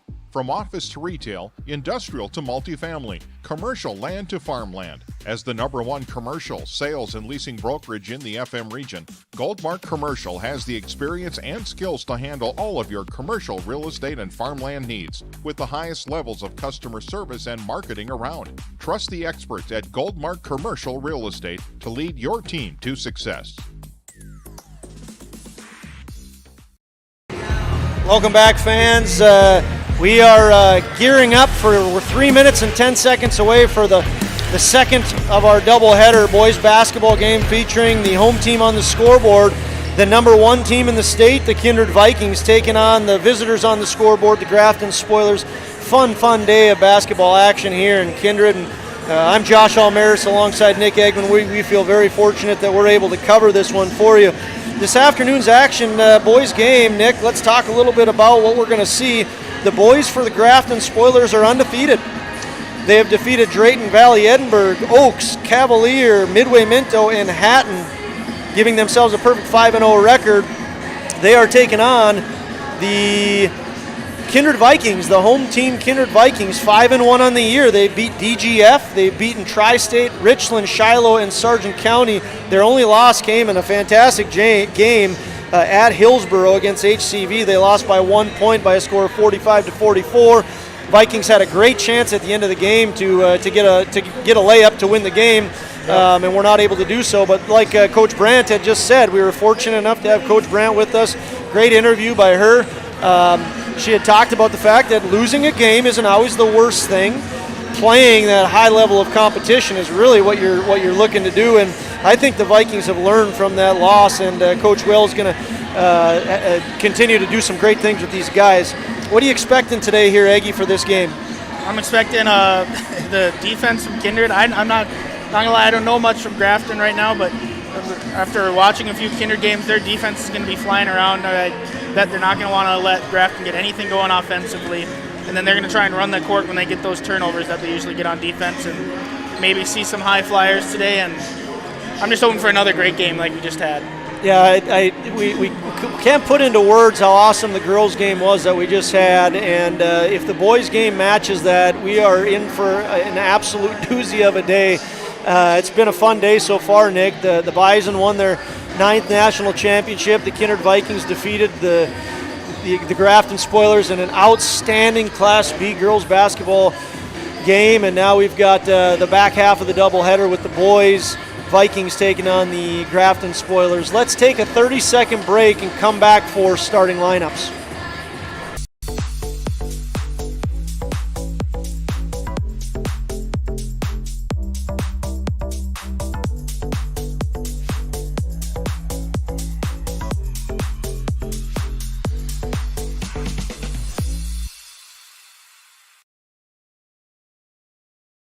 There's no question that yield is at the core of everything we do at Stein. It's why we are here today, and it's what will continue to propel us and our growers into the future of agriculture. Stein Enlist E3 soybeans provide a significant dollar per acre yield benefit, plus access to the best weed control in the industry. That is yield plus results. Yield expected, yield delivered. Stein Enlist E3 soybeans have yield.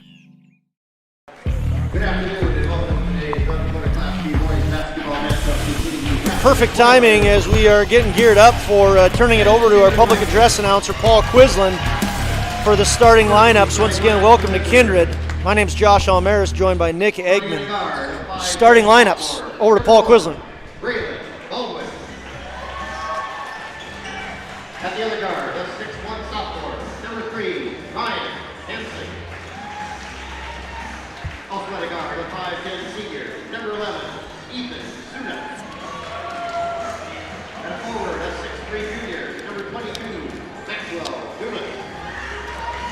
And at center for the Spoilers, a 6'4" senior, number 5, William Distra.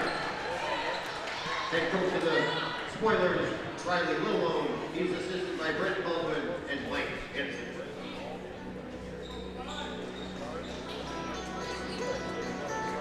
And now the starting lineup for your home team, Kindred Vikings.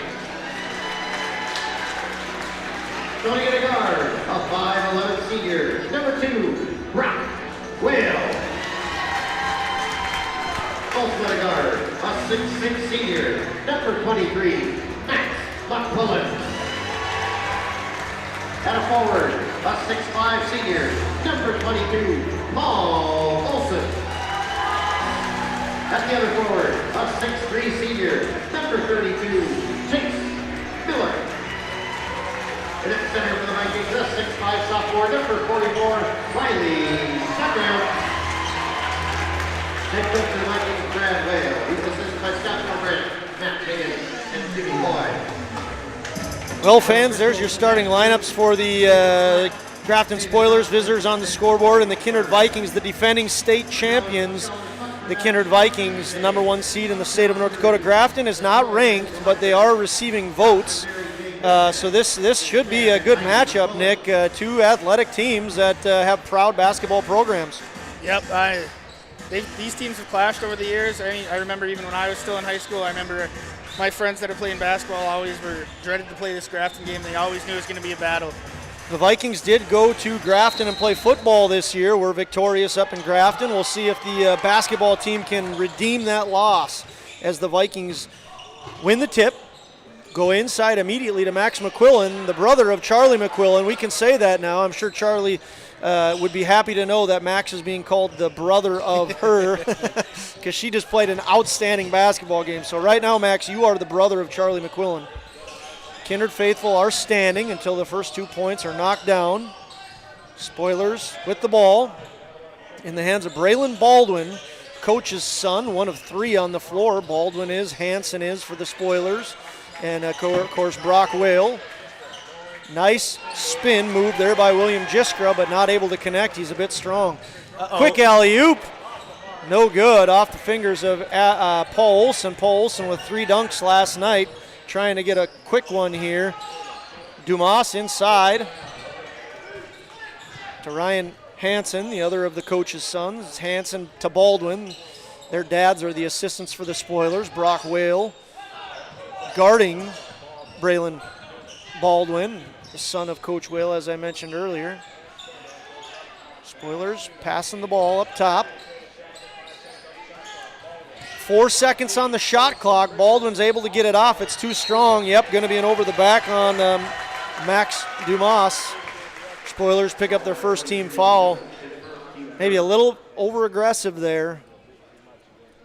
Yeah, he's just trying to go for that ball. That was a great box out by Riley Sunram to not allow him to get that ball. Well, folks, we talk about some of the fun athletes to watch. Riley Sunram, just a sophomore for the Vikings. He's a force for the Vikings in multiple different sports.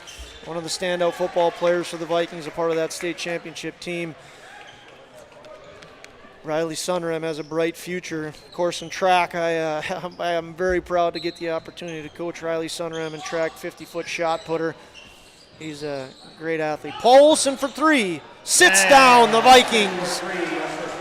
3-point for Paul Olson, puts the Vikings on the board, and the Vikings find themselves up 3-0 early on.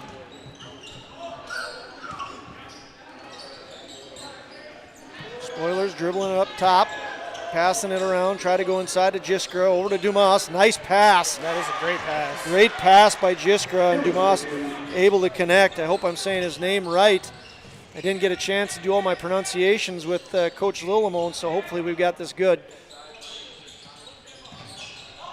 Paul Olson, one of the standout seniors for the Vikings, down low, moves all the way across to Chase Miller quickly. Back to Olson, down low, punches out to Riley Sunram from the elbow. A little bit short. Brock Whale with a quick pass into McQuillan. Wide open 3 for Olson. Good! So right now it's Paul Olson, 2 3-pointers against the Spoilers, 0. It's 6-0. Talk a little bit about the fact that there might be some Grafton faithful cheering on Paul Olson. He's got some family up in Grafton. The Prestings, I don't see him in the crowd, so if the Prestings are watching in Grafton, we like to give you a shout out and say hi. Don't know if you're wearing Viking gear or Spoiler gear today.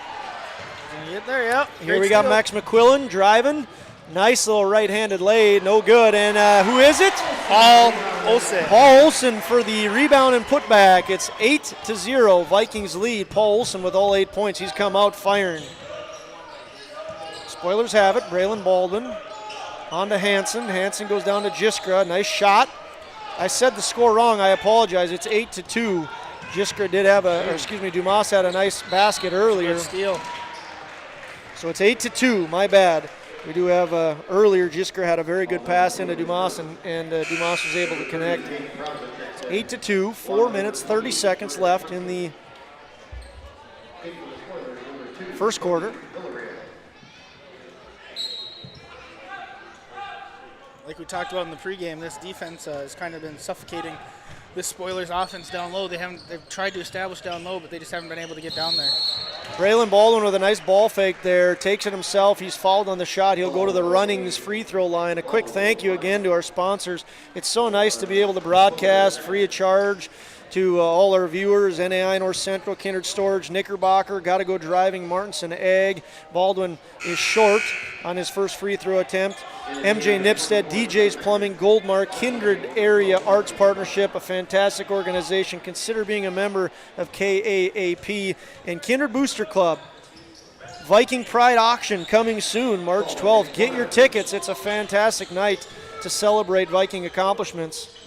I'd like to thank all those sponsors once again for making broadcasts on Magnitude Sports possible. Baldwin was able to connect on his second free throw. It's 8-3 in favor of the Vikings. Trey Heinrich has checked into the game, so is Presley Peraza. They pass to one another. And Jaden Peraza is another one who's checked in. Jorgen Swenson. 4 new guys for the Vikings. 5 on the shot clock. Olsen! Step back 3! Holy cow. Have a first fantastic 4 minutes there, Paul Olsen. He might be wanting to put on for his family back in Grafton. Yep. What a great step back there. And Jiskra answers. That was a nice fadeaway shot. He called it, Nick. So Spoilers certainly not going away. We're very early on in this game. It's 11-5.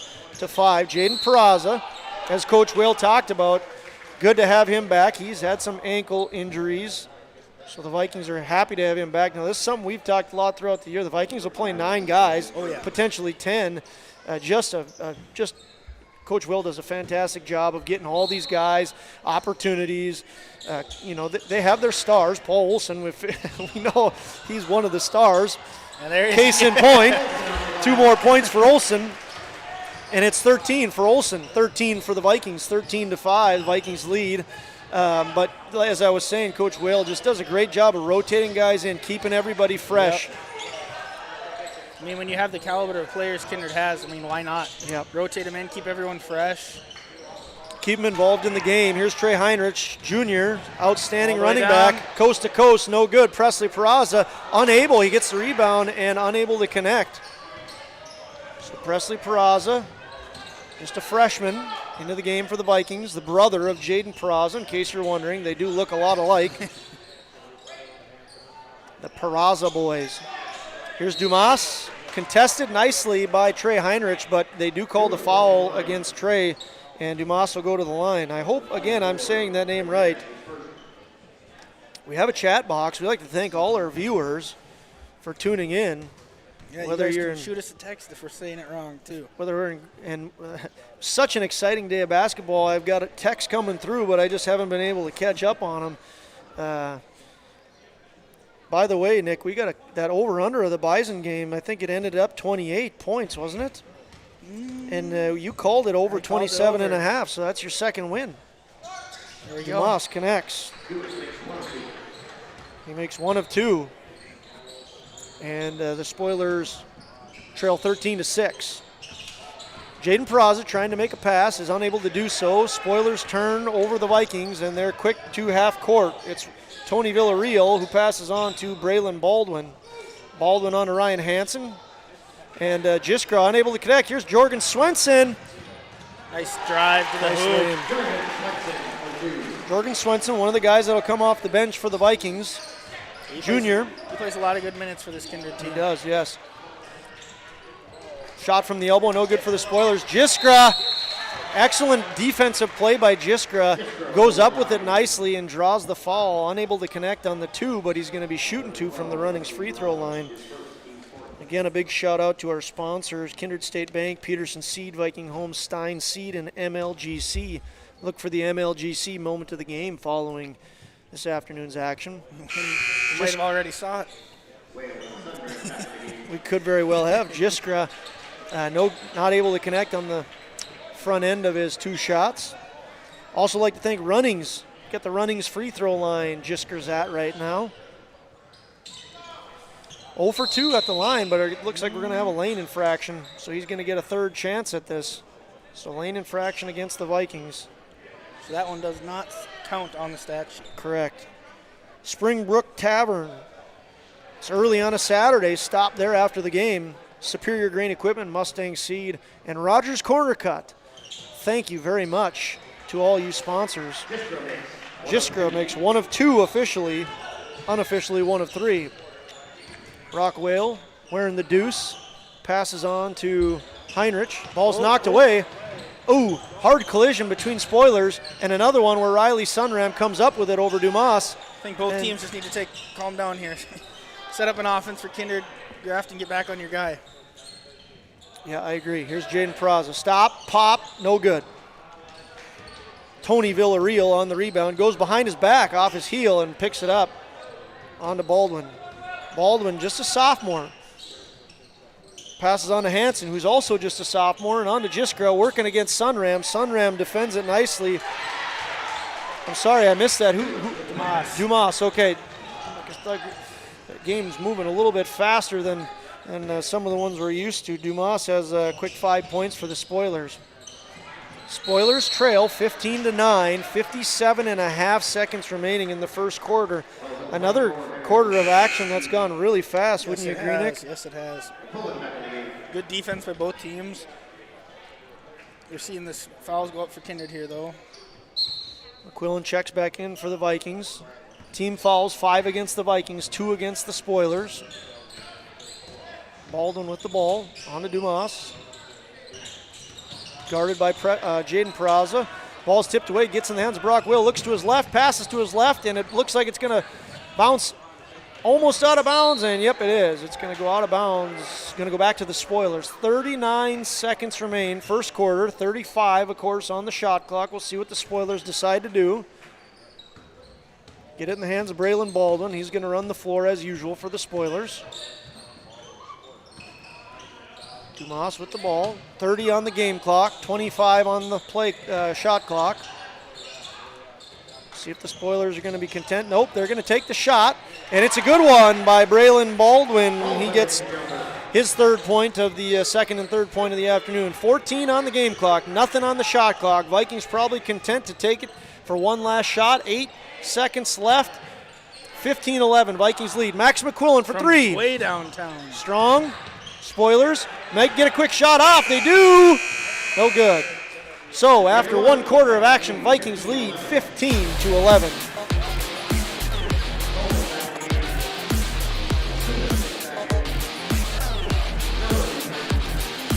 Kindred Storage, built on the north side of the city of Kindred, provides secure and affordable storage. The units at Kindred Storage are new construction, isolated from water and snow, and are maintained year-round.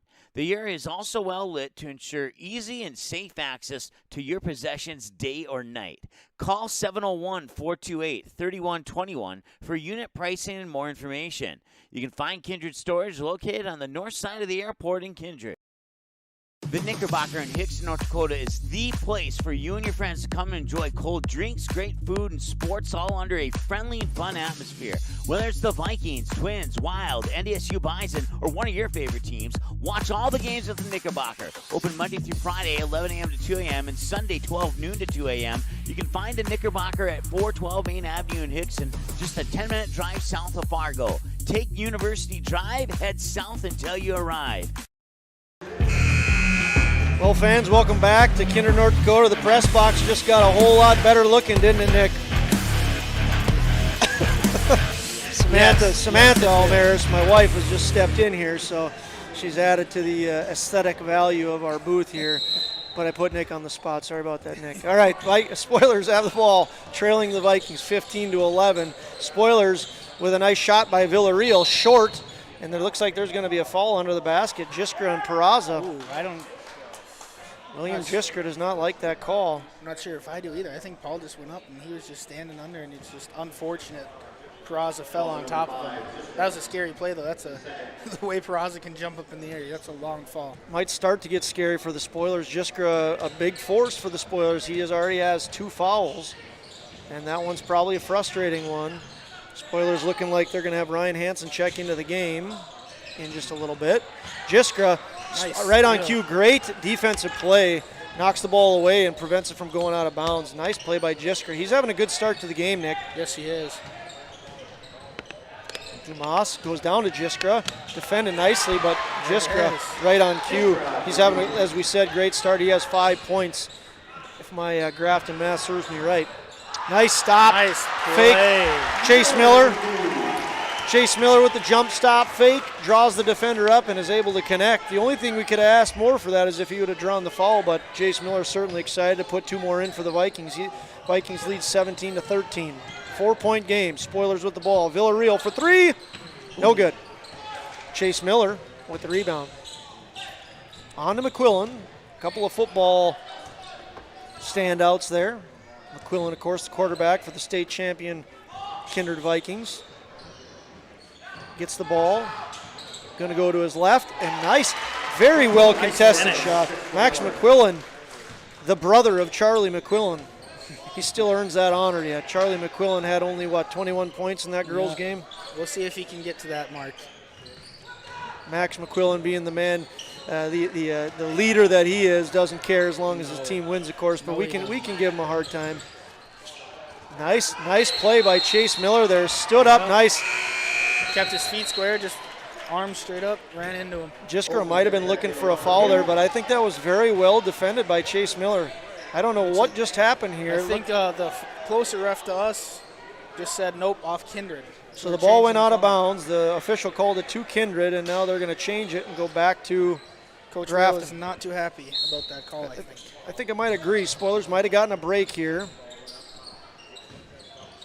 Spoilers did not get a break with the foul called against Jiskra earlier, so nice move. Dancing around there by Baldwin. Braylon Baldwin just a little strong, but almost able to connect on what would have been a great play. 5:58 left in the second quarter, and the Paul Olson show is back. He's up to 15 already, Paul Olson that is. Nice lay-in. Vikings lead 21-13. If I'm not mistaken, I think Paul Olson went to the locker room and changed his shoes. I saw him run out of the locker room and check himself back in. Well, he was out of the game for a while, so it very well could be. We need a on-the-floor reporter for that to see. They are shiny. Paul Olson's shoes, that is. Spoilers with the ball. Villarreal defended by Swenson. Yeah. Swenson's going to get called on. In there. Vikings take a ton of pride in their defense. We talked to Coach Whale about their ability to stop big guys. We saw them stop Bronson Walter of 4 wins last year. They've had to battle against the Hurlburt twins of Enderlin, and Jiskra has found a way to be successful here today. But that aggressive defense cost Swenson his first foul. Yep, now we see one of the 10th guy on the bench, OC, come in for the Vikings now too, with Jordan getting that last foul. Good call, Aggie. Carson Osi, a freshman, defending against Baldwin into Dumas, and the Nice sophomore. block by Sunram has such a bright future in so many things. He's a football player, basketball player, trackster, baseball player, 4-sport athlete, and there it is! Oh, there it is! Paul Olson! The dunk and the foul. Paul Olson, 17 points, 3 dunks last night. Boy, that guy can jump. He can jump out of the gym. Him, Peraza, McQuillan can get up in the air. We just saw OC try and block that shot. He can get up. His little brother, Presley, can jump out of the gym. This team can, a lot of bounce. Think about him in high jump and track, huh, Nick? Yeah. That would be exciting if the Vikings could land him in the high jump. I think you got to do a little better recruiting. Yeah. Well, we'll see what we can do about that. Great start to the game by the Vikings and Paul Olson. Jiskra defended excellently by Sunram, but Jiskra having a great game here. He's already up to 7. Vikings have the ball. Up 9. Great Nice defense block by Jiskra right on cue there. There's And then Paul Paul Olson, he's able to pick it up and put in 2 more. Paul Olson is locked in right now. Yes, he is. 4 minutes, 15 seconds left in the first half. Remember, we're hoping to have Coach Lori Sieben in the booth at halftime, talk a little bit about that girls basketball game that was outstanding. Oh, there's a Wide open 3 for Baldwin is no good. Carson Ossie comes out and blocks him out very well. Air ball will turn it over to the Vikings.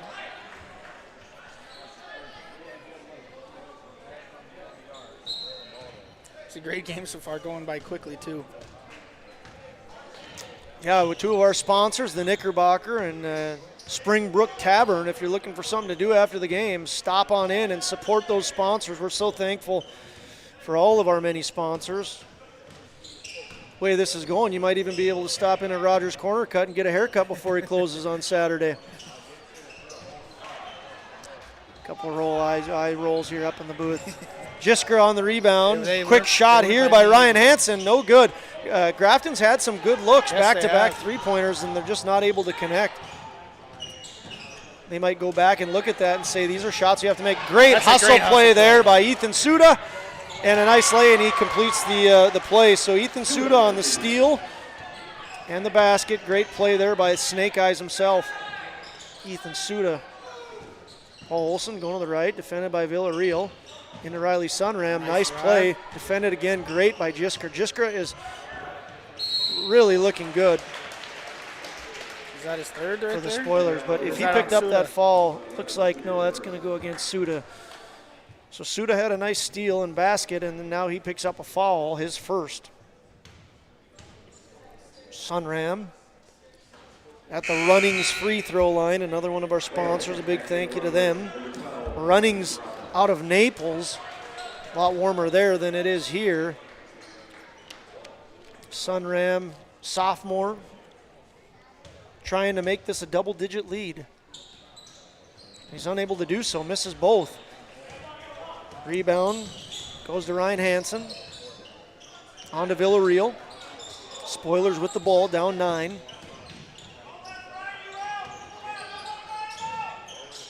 Passing around up top in the hands of Baldwin to Villarreal. Going to have a holding call against Sunram, it looks like. Looked like they were getting a little feisty down there, those two trying to box each other out. No one wanted to give up position. Sunram picks up his first.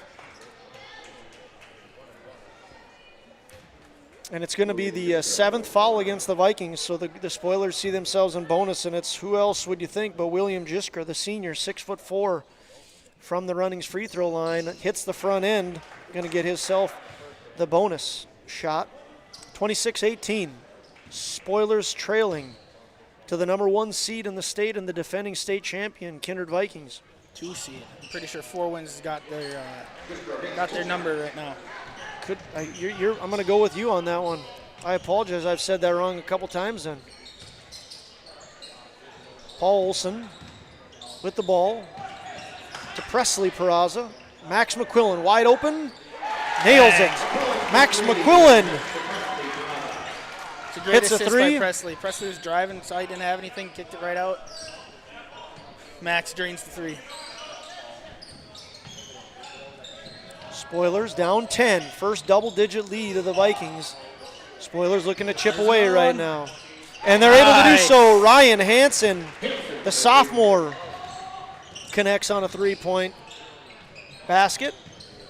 Spoilers now down by 7. Vikings 29. Spoilers 22. Brock Whale with the ball. Guarded by Baldwin. Presley Peraza, the freshman. On to Olsen at the elbow. Stop, pop, no good. Riley Sunram, rebound and put back. Steal by the Vikings. It's Brock Will driving on Baldwin, punches out to Olsen. Jisker out to guard him. Nice fake. On to Presley. To Max.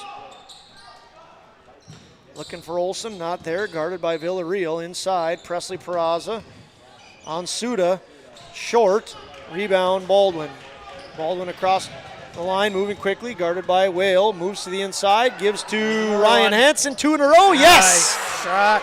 Ryan Nice Hansen with the 3. Going to be a timeout on the Spoilers. So the Spoilers take one after Ryan Hansen hits 2 back-to-back three-pointers. Vikings lead 31-25. We'll be back shortly.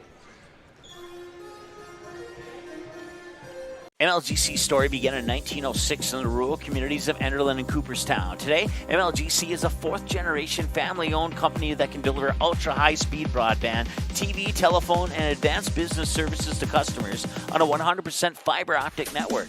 Now available in several rural communities, including Kindred. In an era of exploding technology, MLGC's goal is to deliver future technologies that make rural North Dakota a vibrant place to live and do business. Visit them today, MLGC.com. MLGC, moving you at the speed of light. Well, basketball fans, it's been a fun day in Kindred. We welcome you on board Magnitude Sports. Thanks for joining us. Josh Almaris alongside Nick Eggman. Vikings leading 31-25 as the first half comes to a close. 55 seconds left in the half, 25 on the shot clock. Vikings again lead by 6. Ball's in the hands of Brock Whale. Deep three! Yeah. No good, Brock, no good. Got the net. Nothing but net, but the wrong way. Brock Whale, deep three. Now the ball's in the hands of the Spoilers. Spoilers have the ball. 42 seconds left in the half, 31 on the shot clock. So we'll see how patient they are. Baldwin driving. Two great defenders. Try. And wow, you know. That was a great finish. Goes around the rim twice. And just a great play by Baldwin. He had two big guys up in his face, and he's able to get that to roll around twice and fall. It's a 4-point game. Vikings have the ball, taking their time. Shot clock's off, 15 on the game clock. This half has flown by. McQuillan directing traffic. Quarterback of the championship team with the ball. 4-3, Sunram for three! No good. Boy, that would have been something else if the big man's able to connect on that three. He's not able to do so. And you can see up on the scoreboard there that the Vikings lead 31-27. It was a fun half. We'll break it down, but we're looking forward to what I think is going to be an interview with Coach Lori Sieben. So if you're a Spoiler fan, we've got your own coming into the booth here shortly. And certainly if you're a basketball fan, someone who's been around the game for a long time, we'll be back shortly.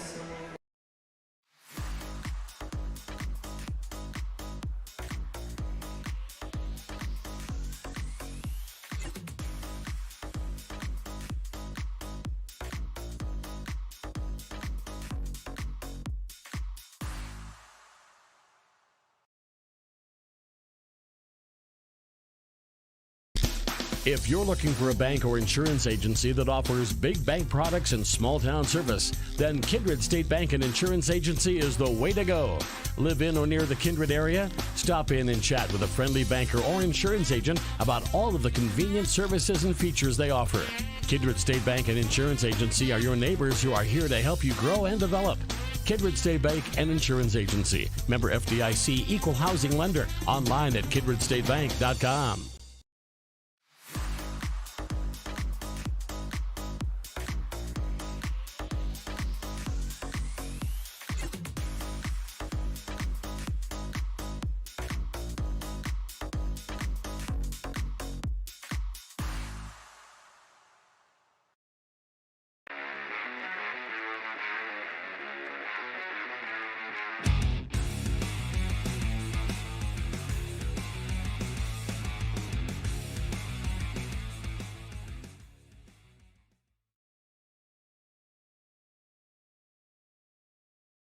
Well,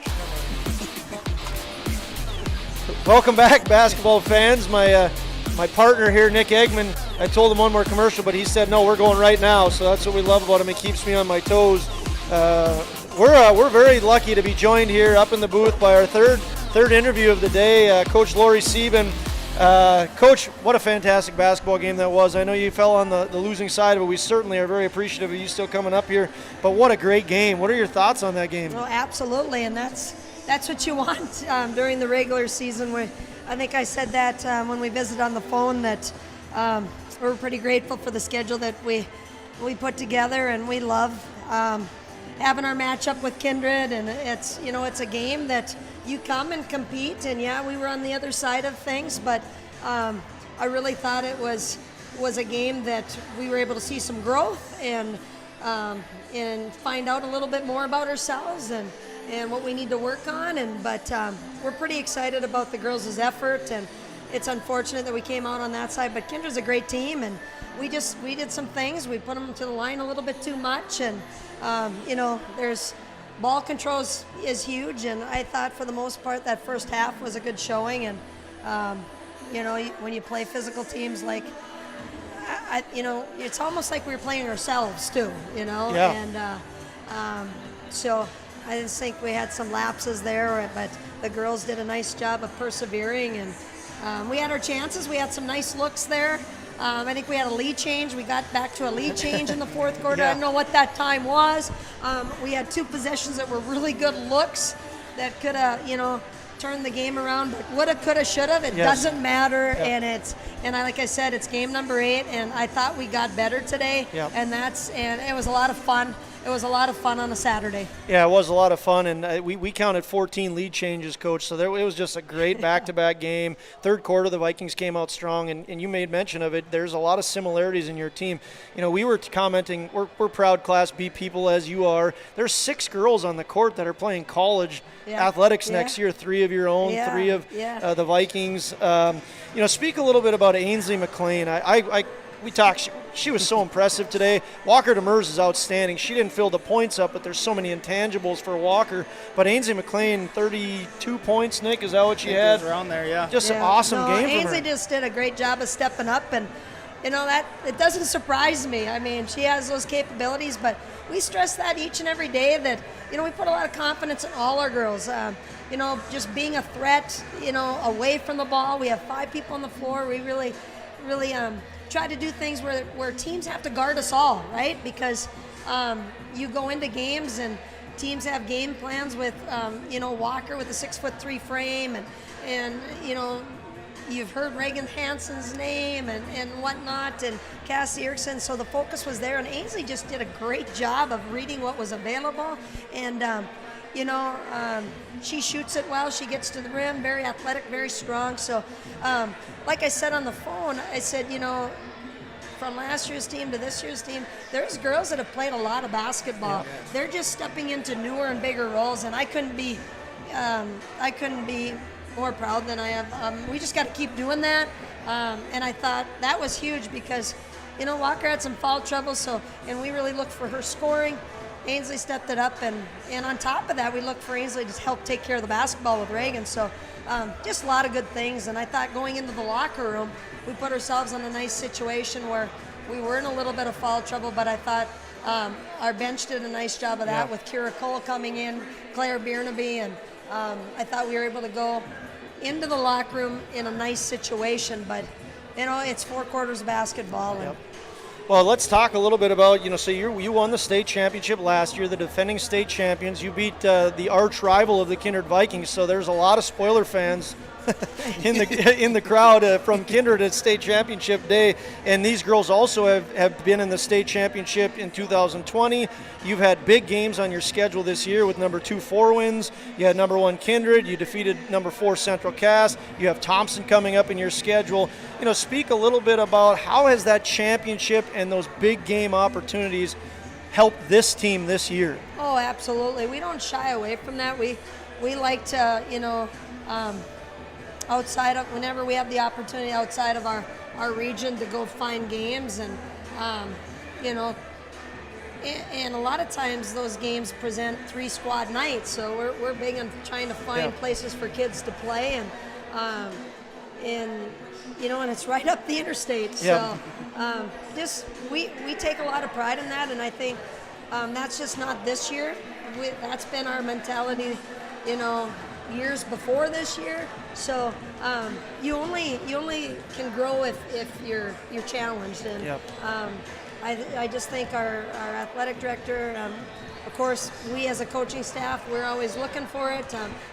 Where can we have an opportunity to get better? And I tell you what, Region 1, it's just a dogfight. We get to play Northern Cass on Thursday. And like you said, we had Central Cass earlier. We get Shiloh on Saturday, which will be great games to have before we go into more region play with a Thompson that's going to definitely be ready for us. So we're just trying to use these 21 games to get in and get better. Last question for you, dealing with just some of that success you had last year. Basketball fans across the state might be wondering, how are your girls from last year doing? You know, you have your 2 daughters, Carly and Cassie, Julia Dushik, Anna Kerrigan, Steph Burns. What are they up to now? Well, I saw a couple of them in the stands. Anna Kerrigan's here and Julia Dushik, and, you know, they stay in touch. And, you know, they're some of their biggest fans with these girls playing. So they've got great support. Like I said, it's great culture, right? Yes. Cass and Carly are doing great. I think they've transitioned well into student athletes. They're loving their team. They're loving the grind of being a student athlete. I ask them all the time. They wouldn't want it any differently. So that makes mom and dad pretty happy. Where are they playing? Let everybody know. Carly had a home game today. They played Denver. UND won today. And Cassie, they had conference play last night. Cassie's at Mayville State. Right. So, they're just feeling pretty lucky to continue to play the game. Proud parent, proud coach. We're, like I said, I'm a proud Spoiler alum, so I very much appreciate you coming up here and doing thanks, this for Josh. us. Nice meeting you. Nice meeting you. Like I told you on the phone, I think, you know, it's pretty nice because there's a lot of people that are back home and around the state that appreciate being able to tune in. Yeah, we're happy to do it. We're thankful for the opportunities. So, great girls basketball game. If you missed it, we've got it. It'll be on our stream. You can go back and look at it. So we want to thank Lori Sieben for coming up into the booth and joining us. We're 50 seconds away from tip-off of the third quarter, so we're going to take one more quick break. Nick Eggman's going to put us to commercial, and we'll be back for the opening tip of the second half. All right, thank you.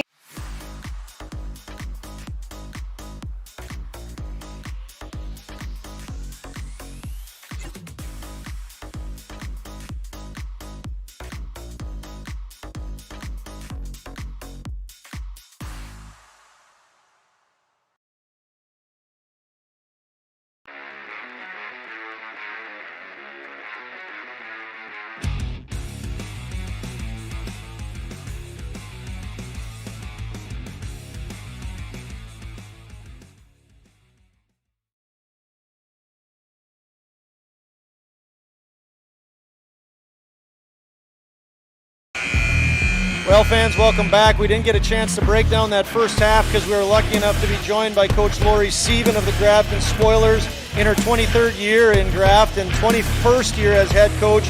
She's collected 345 wins in her tenure. We are very appreciative of her joining us in the booth. So we're ready for third quarter action. 7 minutes, or we're early on here, and the Vikings lead 31-27. We'll try to break down scoring here as we continue along. Chase Miller gets a rebound, but is unable to connect on what kind of looked like an easy rebound. I think it was a pass. It was a regular pass to him. I just think he had to land. He couldn't fly like Paul, I don't think, to get up there and dunk it. Did the pump fake, maybe ran out of timing there. Spoilers get the rebound, bring it back, and travel. You know what we didn't mention with Sam Brandt coming up here? That was her 100th win, wasn't it? Nope, 95th. Oh, it was her 95th? 95th, Okay. so she's 5 away. Okay. Yes. I thought you said something about 99 before it started. Sam Brandt, 95. I think this is her 5th year as the head coach in Kindred. She's in her 9th year with the program. Two coaches that are familiar with one another, Coach Brandt and Coach Sieben, and have developed a nice relationship. Yeah, they both had high praise. That was Paul Olsen again. Both had high praise for each other, too, in their 2 interviews. Both said they love to play each other. Well, we both come to learn coaching is a fraternity. You know, you've got a lot of coaches that you become good friends with, even though you maybe, you know, you win or you lose against them. You might be rivals with them. It's a lot of fun for coaches to talk amongst one another, and certainly a tremendous amount of respect that each team has for one another. And we heard that as you were just talking about, Nick. Kind of fun to do some interviews, wouldn't you say, Nick? Yeah, it is. I like listening to them. Coach Whale joined us in the halftime of the girls' game. Coach Brandt before the boys, and Coach Sieben joined us at half. So we thank those guys for taking the time and joining us. Three-pointer. Ethan Suda strong on the 3.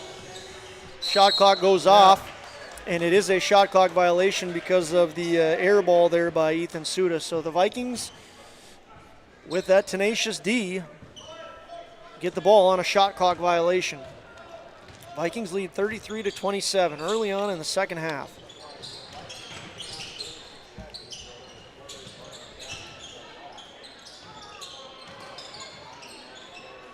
Leading the Vikings right now with scoring is Paul Olson with 22 points, so 22 with 22 for the Vikings. It's great defense there. And go ahead, Nick. Not letting Sunram go up with that easy layup, contesting that.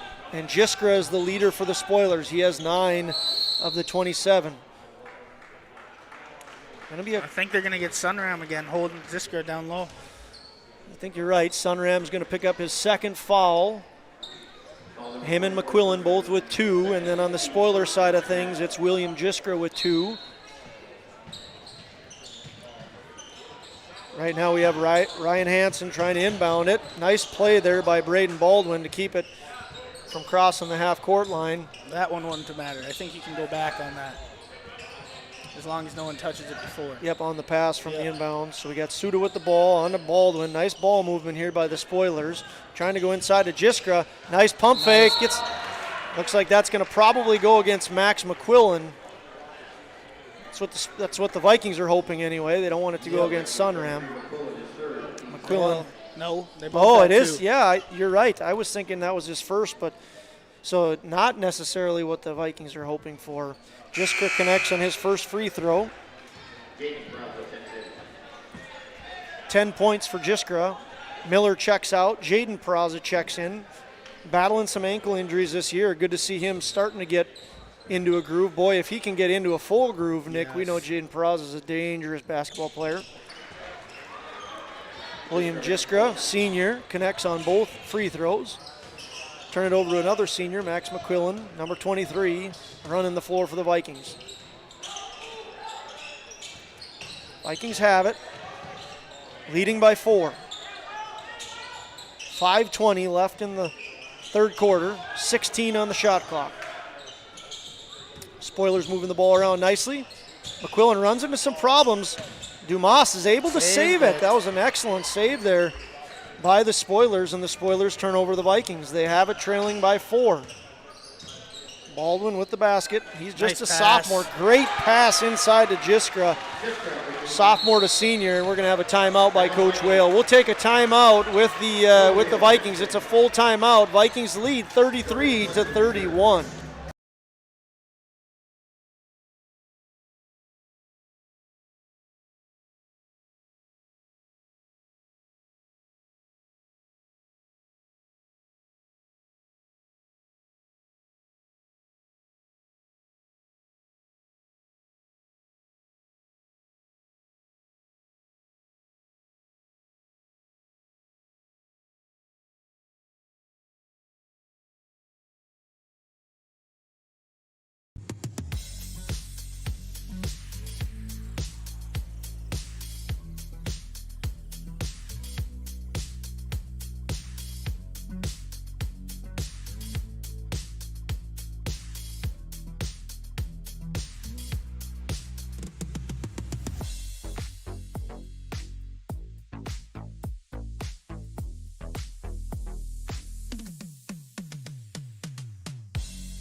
Welcome back, basketball fans.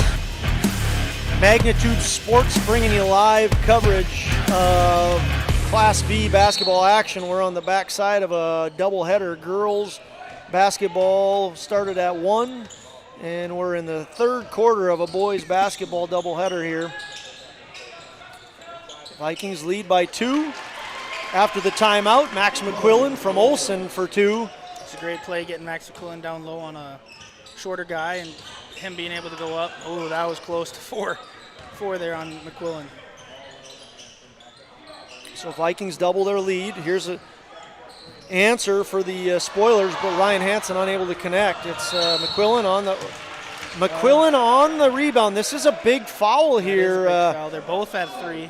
And so Jiskra now picks up his third foul, and that was, again, one of those frustrating ones where you look and say there's a long ways from the basketball. Just trying to pickpocket him. You can't fault the aggressiveness, but Jiskra needs to really dial it back now. Nice fake by Jaden Peraza. They're not going to give him the shot. It doesn't fall anyway. So this is not going to be shots if they don't give him the shot, right? Yeah, called it on the floor. called it on the floor. I didn't see who picked up that foul. Did you, Nick? I think it was Dumas? Dumas, yes. My bad. Nice almost steal there by Baldwin, but because it was tipped, it's not an over and back. It was close. I don't know if he touched it. Well, he was still Yeah, on our side, or their side of the ball court. We need to bring in our rules expert for that. Do you know of anyone? Nope, we don't have our rules expert on the line yet. McQuillan, nice play, unable to finish the play. Now Jiskra with the rebound, but they're going to get a foul called against Sunram, and it's his third. So we've got a few, well, let's just call them sloppy fouls, right? Yes. I mean, the fouls that you don't want to be taking that far away from the basket. I don't think either coaches are happy with these fouls. Some aggressiveness. Oh, a block there by Olsen. Don't know why that wasn't a kick. Tony Villarreal. Nice drive. Nice finger roll. And one. Tony Villarreal gets himself his first 2 points of the afternoon. And the foul's going to be against Sunram. And just like that, Nick, Sunram picks up his third and his fourth foul.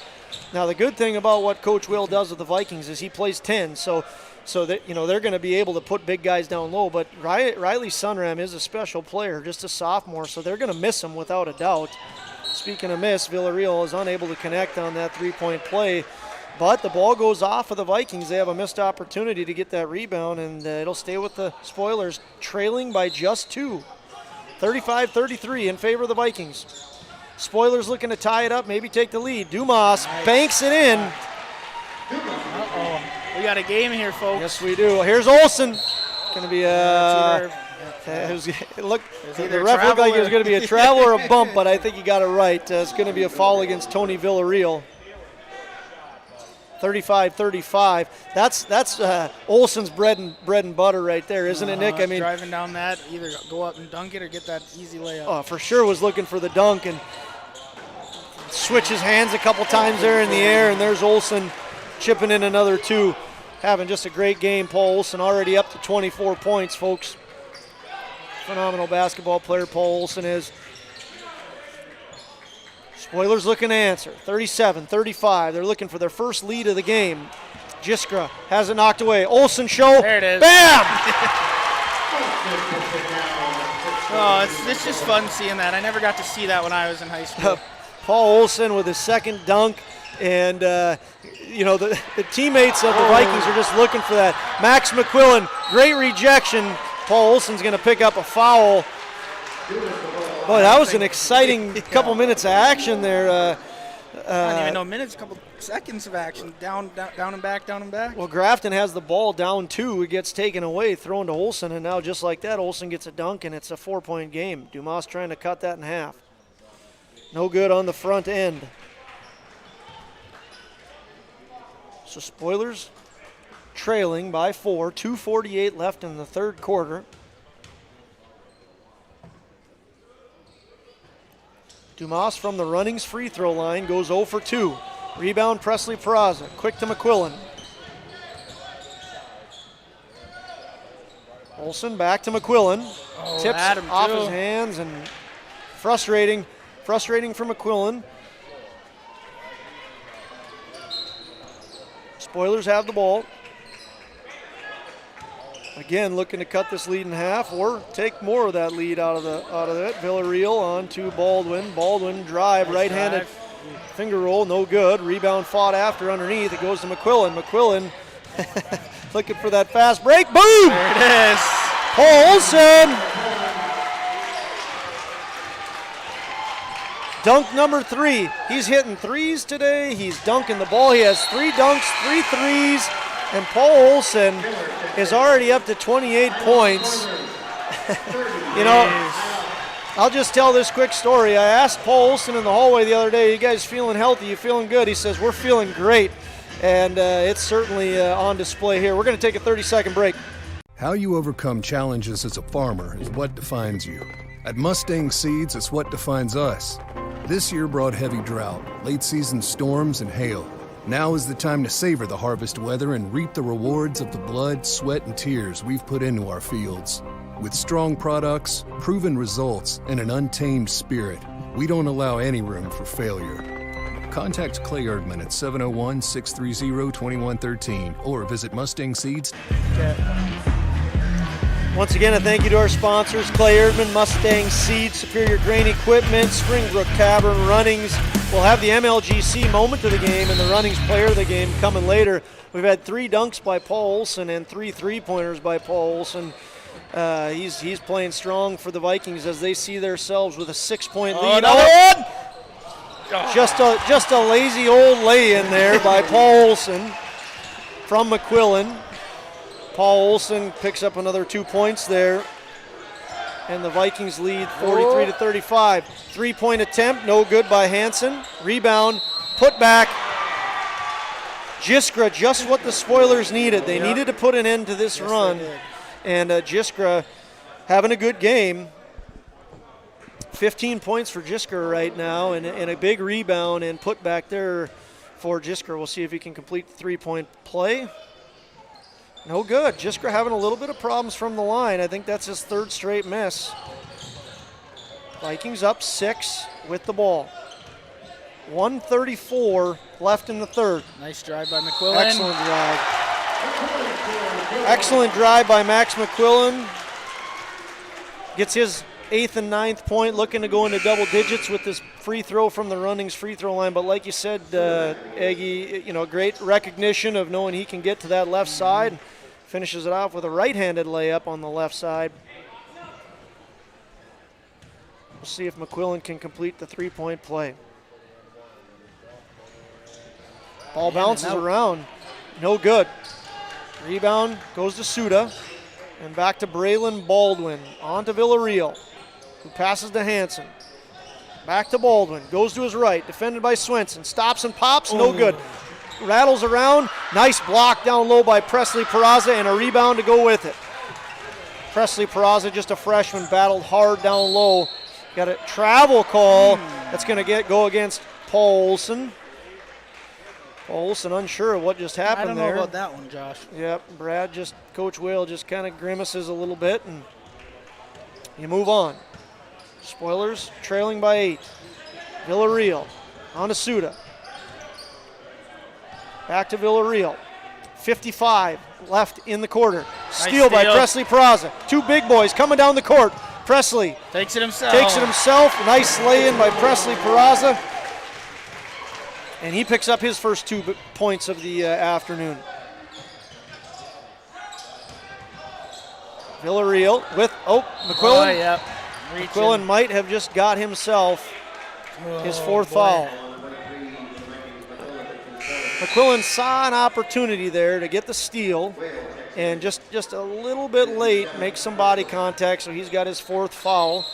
We talked with both Coach Brandt and Coach Sieben. There's a lot of learning to be done in these non-region games. Yep. Fact of the matter again is whichever team wins this and whichever team loses this, the goals still remain the same for both teams. Yep. So certainly one of those things that Max McQuillan hopefully will continue to learn from. Don't be that aggressive. Especially when you got those 3 fouls still in the 3rd quarter. And again, it's a double-edged sword. You want to be aggressive, and at some point, you just got to be a little bit more careful. McQuillan, a point guard leader on this team, not only athletically, but in a lot of other ways. Baldwin only able to connect on 1. Jorgen Swenson, the junior, with the rebound, and the ball is in the hands of Paul Olson. Senior to senior, Whale with the ball to senior, Chase Miller. Back to Whale. And on to freshman Peraza, junior Swenson. Good defense by the Spoilers. Shot clock at 10, game clock 1 second under it. Vikings holding for last shot. Presley Peraza with 3 left, short, rebound. Fought for, Paul Olson was able to get it off, but it's no good. So good job by the Vikings of hanging on till the bitter end there and getting that shot off. Vikings lead after 3 quarters of action, 47-38. Everyone needs to be protected. For your offensive line, choose Martinson Ag Risk Management. Martinson Ag provides their customers with crop marketing and crop insurance packages. Martinson Ag Risk Management prides itself in working directly with their customers on a daily basis, giving the best options for them. Download Martinson Ag's free app from their app store. Listen to relevant podcasts plus up-to-date agriculture information. Give Randy or one of the Martinson Ag team a call today, and go Vikings! Rogers Corner Cut in Grafton wishes all the players in today's game the best of luck. Rogers has been making a name for himself cutting hair in Grafton since MJ was making a name for himself in North Carolina. Rogers Corner Cut is the home of the $14 haircut. 1949 Minneapolis Lakers basketball star Coach Bud Grant approves of this low price. Whether you're looking to rebound from a mess or enjoy a relaxing afternoon, make your next haircut a slam dunk. Stop in Rogers Corner Cut, 50 West 6th Street in Grafton.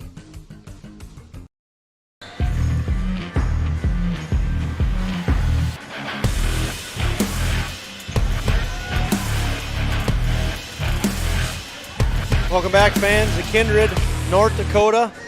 Well, it looks like we got Sunram back in the game with his 4 fouls. Vikings leading the Spoilers by 9. We're in fourth quarter right now. Spoilers looking to bounce back, and as Nick Eggman said, Riley Sunram, sophomore for the Vikings, is playing with 4 fouls. So we'll see if the Spoilers attack him down low, because you know dang right they know.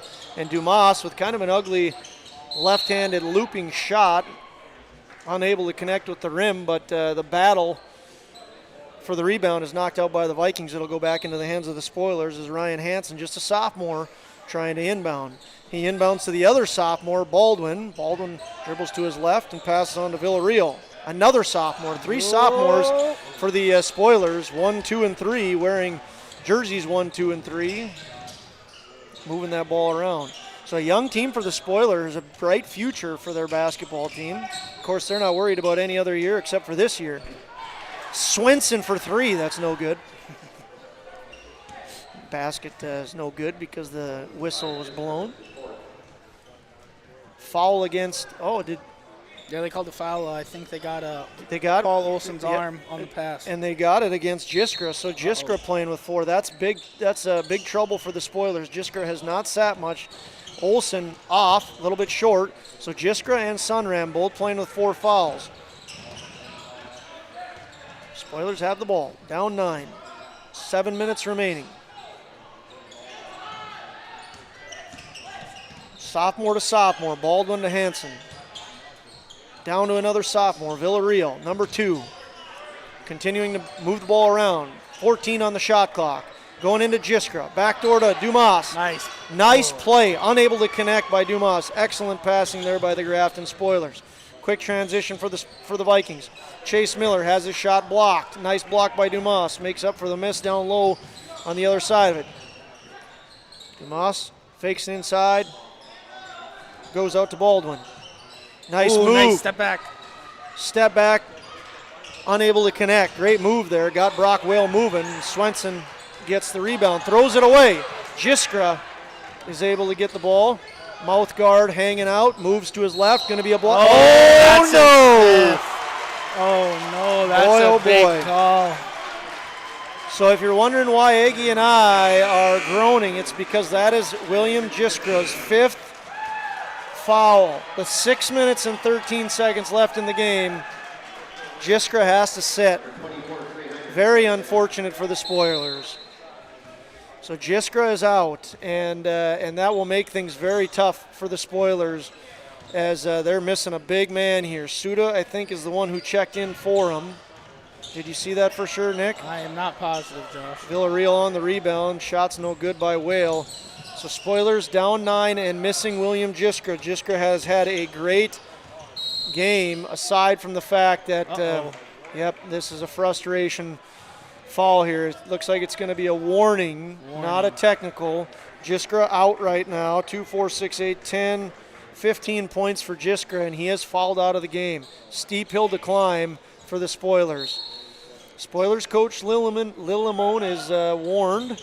No technical given. Certainly unhappy with that charging call, and I don't think I necessarily disagree with him. He has a reason to be upset. Suda with the ball up top. Ryan Hansen to Baldwin. The 3 sophomores. Nice. So we've seen a lot of nice moves. There's another good play by Dumas. There's another shot by Dumas. The Spoilers are just not able to connect on these baskets, Nick. If they would be hitting these, and there's a handful of them, this would be a totally different game. Going to be a timeout for the Vikings. It's a full timeout. We're going to take one with it. There's 5 minutes and 12 seconds remaining in the game. The Vikings lead 47-38. NAI North Central, a full-service commercial real estate company headquartered in North Dakota. The team, led by owner and broker Randy Kramer, provides over 140 years of combined real estate experience. They are a member of the Fargo-Moorhead, North Dakota, and National Association of Realtors, assuring you that quality of service is maintained at the highest level. Integrity, consistency, and service are the earmarks of a successful firm, and NAI North Central embodies and exemplifies each one. Learn more at nainorthcentral.com. Small or large, Superior Grain Equipment has a storage solution for you with a wide variety of bin options and accessories, along with site planning and superior customer service. Plus, from top to bottom, we offer the industry's best bins and warranties to protect your products and your grain storage investment. Get superior quality, protection, and reliability with generations of experience and dependability. Make the superior choice today with Superior Grain Equipment.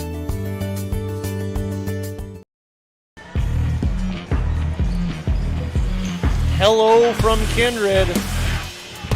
We've been here all day, Nick. Been a fun afternoon of basketball. Vikings lead 47-38.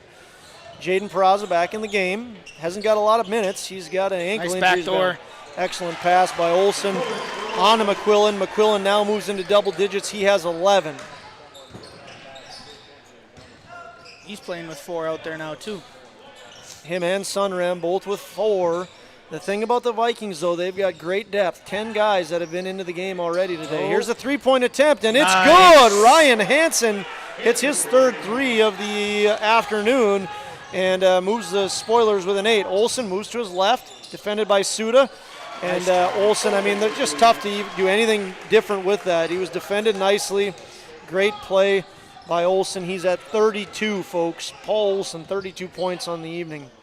Really having a big day. Spoilers have the ball. Fake by Baldwin. 51-41. Vikings with a double-digit lead. Spoilers have been able to claw away and get close. Here's a shot by Villarreal. No good. Rebound Olsen. Olsen quick to the front. Goes to Presley Peraza. It's knocked out of bounds by Villarreal, and then it'll go back to the Vikings. As I was saying, Nick, the Spoilers have gotten within a couple points a few times, but it just seems like Kindred always has an answer. Yep, Vikings are answering. We're going to take a timeout with Coach Whale. He calls a 30-second timeout. Once again, 10-point game, 4 minutes left.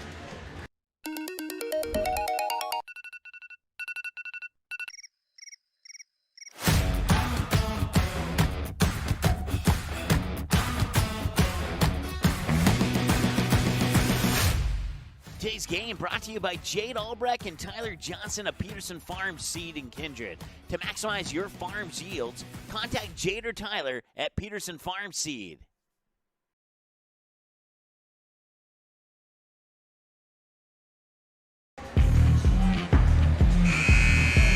Welcome back, fans, to Kindred.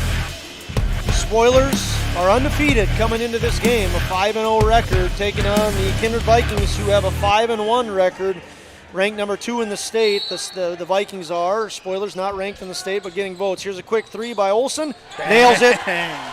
Paul Olsen, 4 3-pointers, 3 dunks, and 35 points. Senior standout for the Vikings. Having a day. Paul Olsen, that is. Deep 3, no good. Peraza shows some athleticism. He was on the line before he jumped. He would have made a heck of a play, but they say that he was on the line, like you said there, Aggie. So he'll stay with the Spoilers.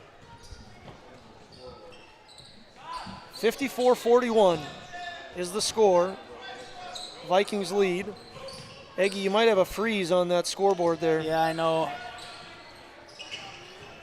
So 54-41, Spoilers with the ball. 5 on the shot clock here, 4 on the shot, 3. Forced to put up a banker and almost connects on it is Braylon Baldwin. kind of an emergency shot as the shot clock was rolling down. 3 minutes, 10 seconds left in the game. Been a quick one. Vikings good to slow it down, up 13. Trey Heinrich, junior, on to senior Jaden Peraza. Moving it around nicely, the Vikings are. McQuillan up top, guarded by Baldwin.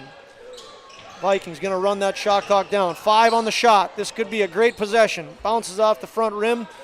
Good possession in the fact that they took a lot of time off the clock, but weren't able to connect. Spoilers have it, looking to draw the foul. Block. Going to be a block called against Presley Peraza. Tried to draw the charge. I think if they would have called the charge on that, Coach Lillemone might have been... might have gotten his first tee. been in hot water. Yeah. There was a tough call that went against William Jiskra, if you're a Spoiler fan, that knocked him out of the game. That was his 5th foul on a charge. Tony Villarreal at the line is able to make his first free throw of the game, and he's up to 3. He's got a field goal and a free throw basket. And he hits both. He's 2 for 2 at the line. So Tony Villarreal connects. 11-point game. Vikings lead 54-43. Been a fun afternoon of basketball. Presley Peraza, nice drive, contested well by Dumas. Fight for it under the basket. All kinds of action. And we have another foul called. Foul's going to go against Villarreal. Now both teams are in bonus. So Presley Peraza shoot the 101. 8 team fouls for the Vikings, 7 team fouls for the Spoilers. Presley Peraza at the runnings free throw line. He nails the first shot. Presley Peraza, 3 points so far today. Just a freshman. Brother Jaden Peraza on the floor with him. Senior. Short. Rebound Dumas. Villarreal across the half court. Inside. Nice Suda. Oh. Max McQuillan says no way. A little bit of a size difference there. Just a little. Ethan Suda's 5'10", Max McQuillan 6'6". So a little bit of a size difference, and Max McQuillan gets a block. Spoilers with the ball up top, trying to cut into this 12-point deficit. Oh, nice move there. Tried to draw the 3 against Trey, Baldwin did, but Trey doesn't bite. It said earlier, there's 3 sophomores out here that really are pretty impressive, Aggie. Max Dumas is just a junior as well, so the Tony Villarreal, I already talked about him. There's a lot of sophomores, young talent here for the Spoilers. Oh, there's a foul. Number 5. And that, too. you know what? That almost looked like, they called 3 shots on that, didn't they? Yeah, I think it is. Baldwin went up nice to recognize he was in trouble and that Max McQuillan was out of position, and really a very smart play. Coach's son, not sure what's going on here. He fouled out. The basket went before the buzzer. I don't know what they're going to call here, but Max McQuillan has fouled out of the game. And Brock Whale is going to check in. McQuillan picks up his 5th, so Jiskra fouled out for the Spoilers. Still got 3 shots left. Okay, so they're not going to count the first one? Is that what we're understanding? So Braylon Baldwin did make the first shot. Yes, and they counted that one. Okay, yes. Missed his second. Now he's on to his 3rd. He hits 2 of 3, Braylon Baldwin does. And he's up to 8 points now. McQuillan fouled Baldwin on a 3-point attempt and is out of the game. He's 5 fouls. 1:25 left in the game. Vikings with a 10-point lead. Trey Heinrich in the corner. Looks like they're going to get a foul against Villarreal down low. No, stepped out of bounds. Yep. Is that what you think? Yep, that's what I'm thinking. That's what we're going with. So Trey Heinrich turns it over, steps out of bounds, and it's back in the hands of the Spoilers. Well, we'll see here. Spoilers need to have some urgency, right? I mean, it's a 10-point game. They need to get some baskets. Oh, my gosh, Jaden Peraza. I know the football team would love to have him out there. He decided not to play football, but he looked like a football player there as he clobbers Baldwin. Yep. I just got word from Mike Mason. Carson Hegerle from West Fargo holds the record for most points in a Magnitude Sport broadcast with 41. 41, okay, so Olsen has 35. I don't think we're going to get there because I would assume the Vikings are going to slow things down, but fouls could put that in the mix here. Baldwin misses both. Unable to get this game to single digits. Olsen to Swenson. Coach Will says, do not shoot that. And he doesn't. Tries to pass to Peraza. Knocked out of bounds by Villarreal. 10-point game, 61 seconds remaining. That Vikings. Was nearly, yeah, Coach Whale is not too happy about that. I mean, the biggest thing is let them foul you or let the clock go down. They're getting a little sloppy, the Vikings are, with getting it inbounded. Swenson's going to shoot this one for 3, in and out. Basket. I think the Vikings want to just slow it down here. Now, I'm not a basketball mind. You are correct. Yeah. Josh. Yes. I'm a hockey guy.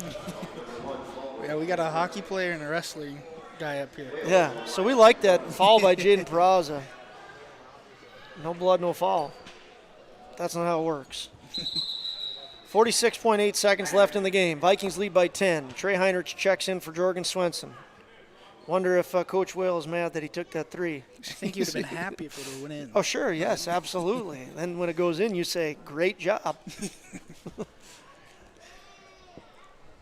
So we've got Brock Whale to the line.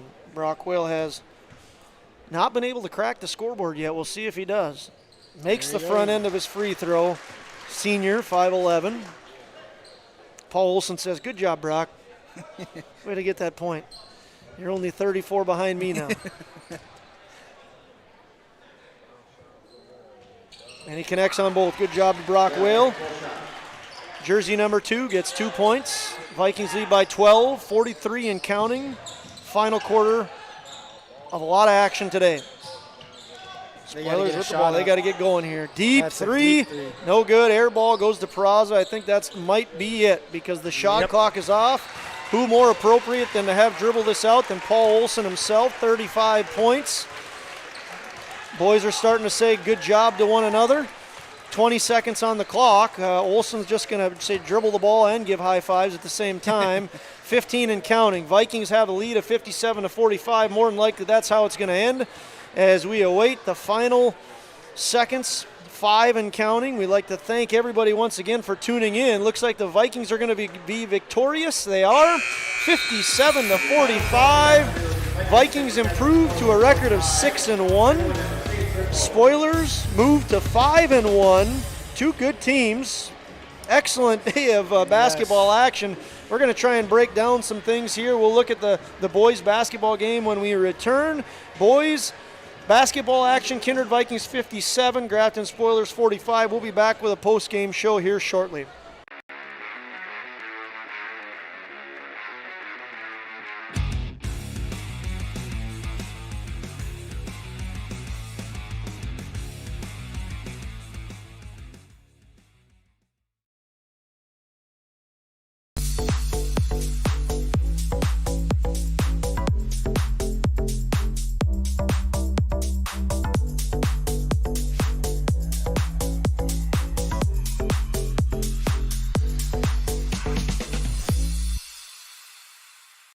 There's no question that yield is at the core of everything we do at Stein.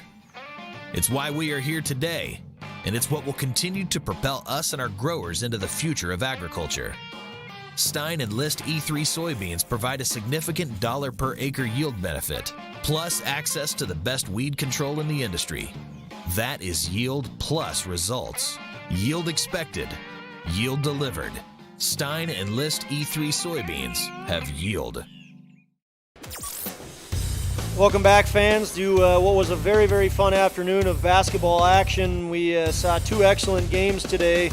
In the first half of this, we saw the girls 1 seed in the state defeat the 3 seed in the state. Kindred Vikings are victorious over the Grafton Spoilers. And in the second game, we saw the Kindred Vikings boys, number 2 ranked team in the state, defeat the Grafton Spoilers by a score of 57-45. Nick, what were your thoughts on this boys game? It was a great game. I mean, the scoreboard I don't think really tells the story of the game. Grafton brought it close quite a few times. They came in within 2 multiple times. That just Kindred seemed to always have that answer. They always had the momentum shifts, and they always were able to build that score back up, and then down the clutch they started making the free throws, and they kind of ran away with the game. But Grafton came out and played a great game. It just didn't necessarily fall their way tonight. Yeah, and great might be a little bit of a strong word because they missed some shots that they're going to look back and say. But, I mean, if they would have hit on those shots, you're absolutely right. It would have been a great game. Let's move to the MLGC moment of the game because I think you touched on it. We talked about it off air.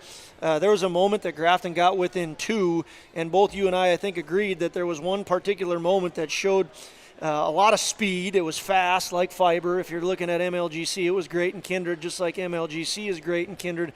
Let's go to that moment of the game. What do you think it was, Nick? Well, it has to be that Paul Olsen dunk. They get within 2, and then all of a sudden they get that steal. Paul Olsen drives down the court and just two-hand slam, gets the whole gym into it, and then come out, and then they increase that lead up to 10, I think. Yeah, it was the Spoilers had the ball down 2. They get a turnover at half court, pass it up to the Vikings, up to Olsen, and he gets, I think that was his 3rd dunk of the day, and the gym gets obviously super excited about that. And from there, the Spoilers go on a run, the Vikings go on a run, and kind of solidify the game at that point. We'll do a breakdown of the points, and then we'll look for our runnings player of the game. Leading the way for the Vikings is Paul Olsen, 35 points. The next up was Max McQuillan with 11 points. Max McQuillan did fall out of the game, and he's one of those guys that there's so many intangible things that he does athletically and leadership-wise. So, no doubt that it's just 11 points, but so many other things that he brings of value to the team. Presley Peraza with 3, Chase Miller with 2, Riley Sunram with 2, and Brock Whale with 2. Not sure that adds up completely, but that's what we have as our unofficial points on the game. And then on the Spoilers side of things, William Jiskra leads the way with 15 points. A little bit of an unfortunate situation where, again, if he doesn't fall out of that game early on in the 4th quarter, it was a tough call, tough break against the Spoilers, then the thing could be a totally different game as well. But Jiskra, 15 points, senior, 6'4", an impressive talent from the Spoilers. Ryan Hansen, sophomore, 9 points. He had 3 threes. Max Dumas, we'll go to Braden Baldwin next. He had 8 points. And then Max Dumas Jr., really a young team for the Spoilers. Tony Villarreal chipped in for 4, and then Ethan Suda with 2.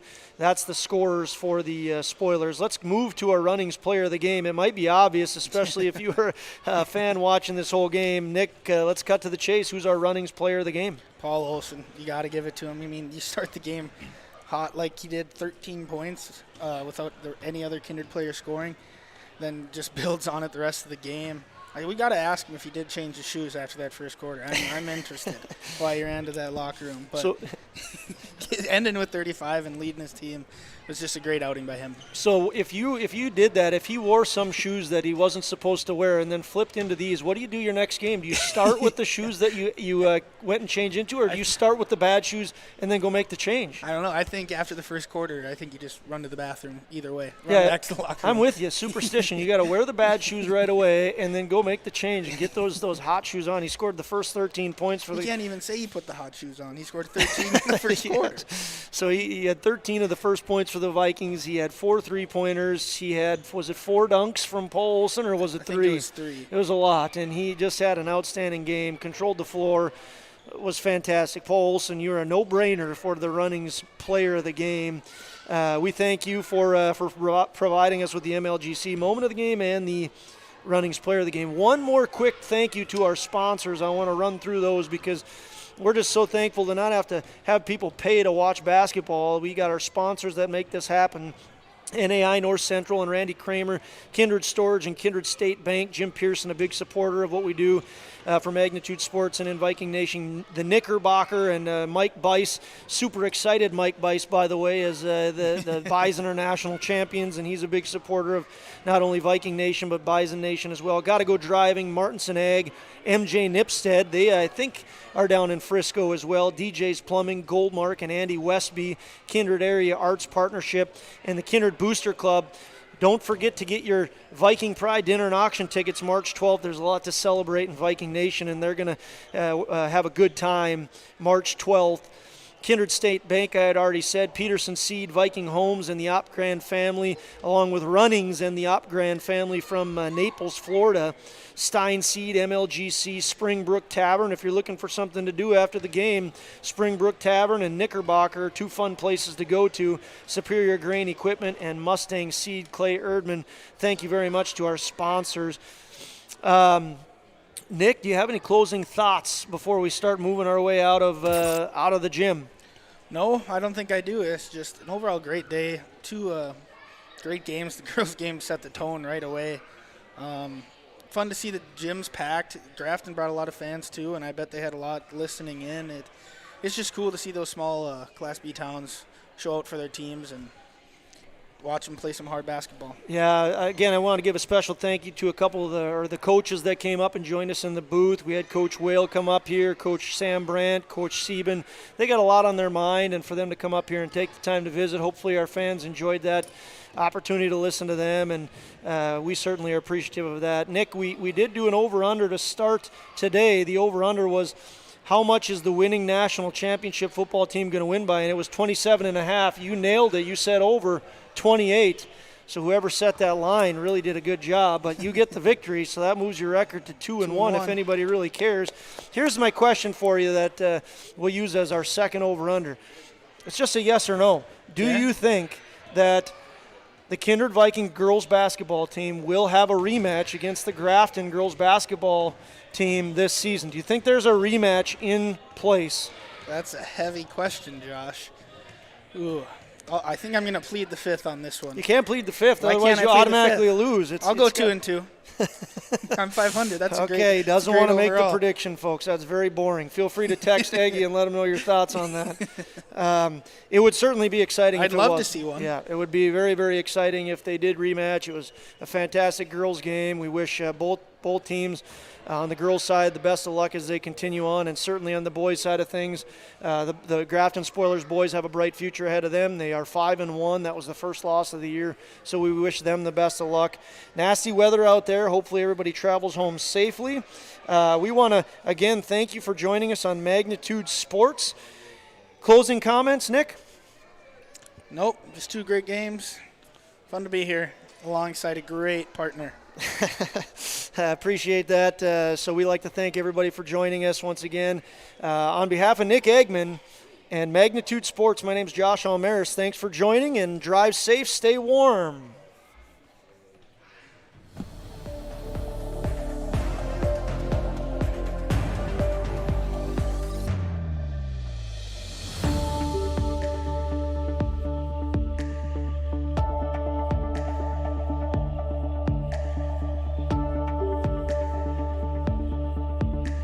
The proceeding has been a presentation of the Magnitude Sports Media Network.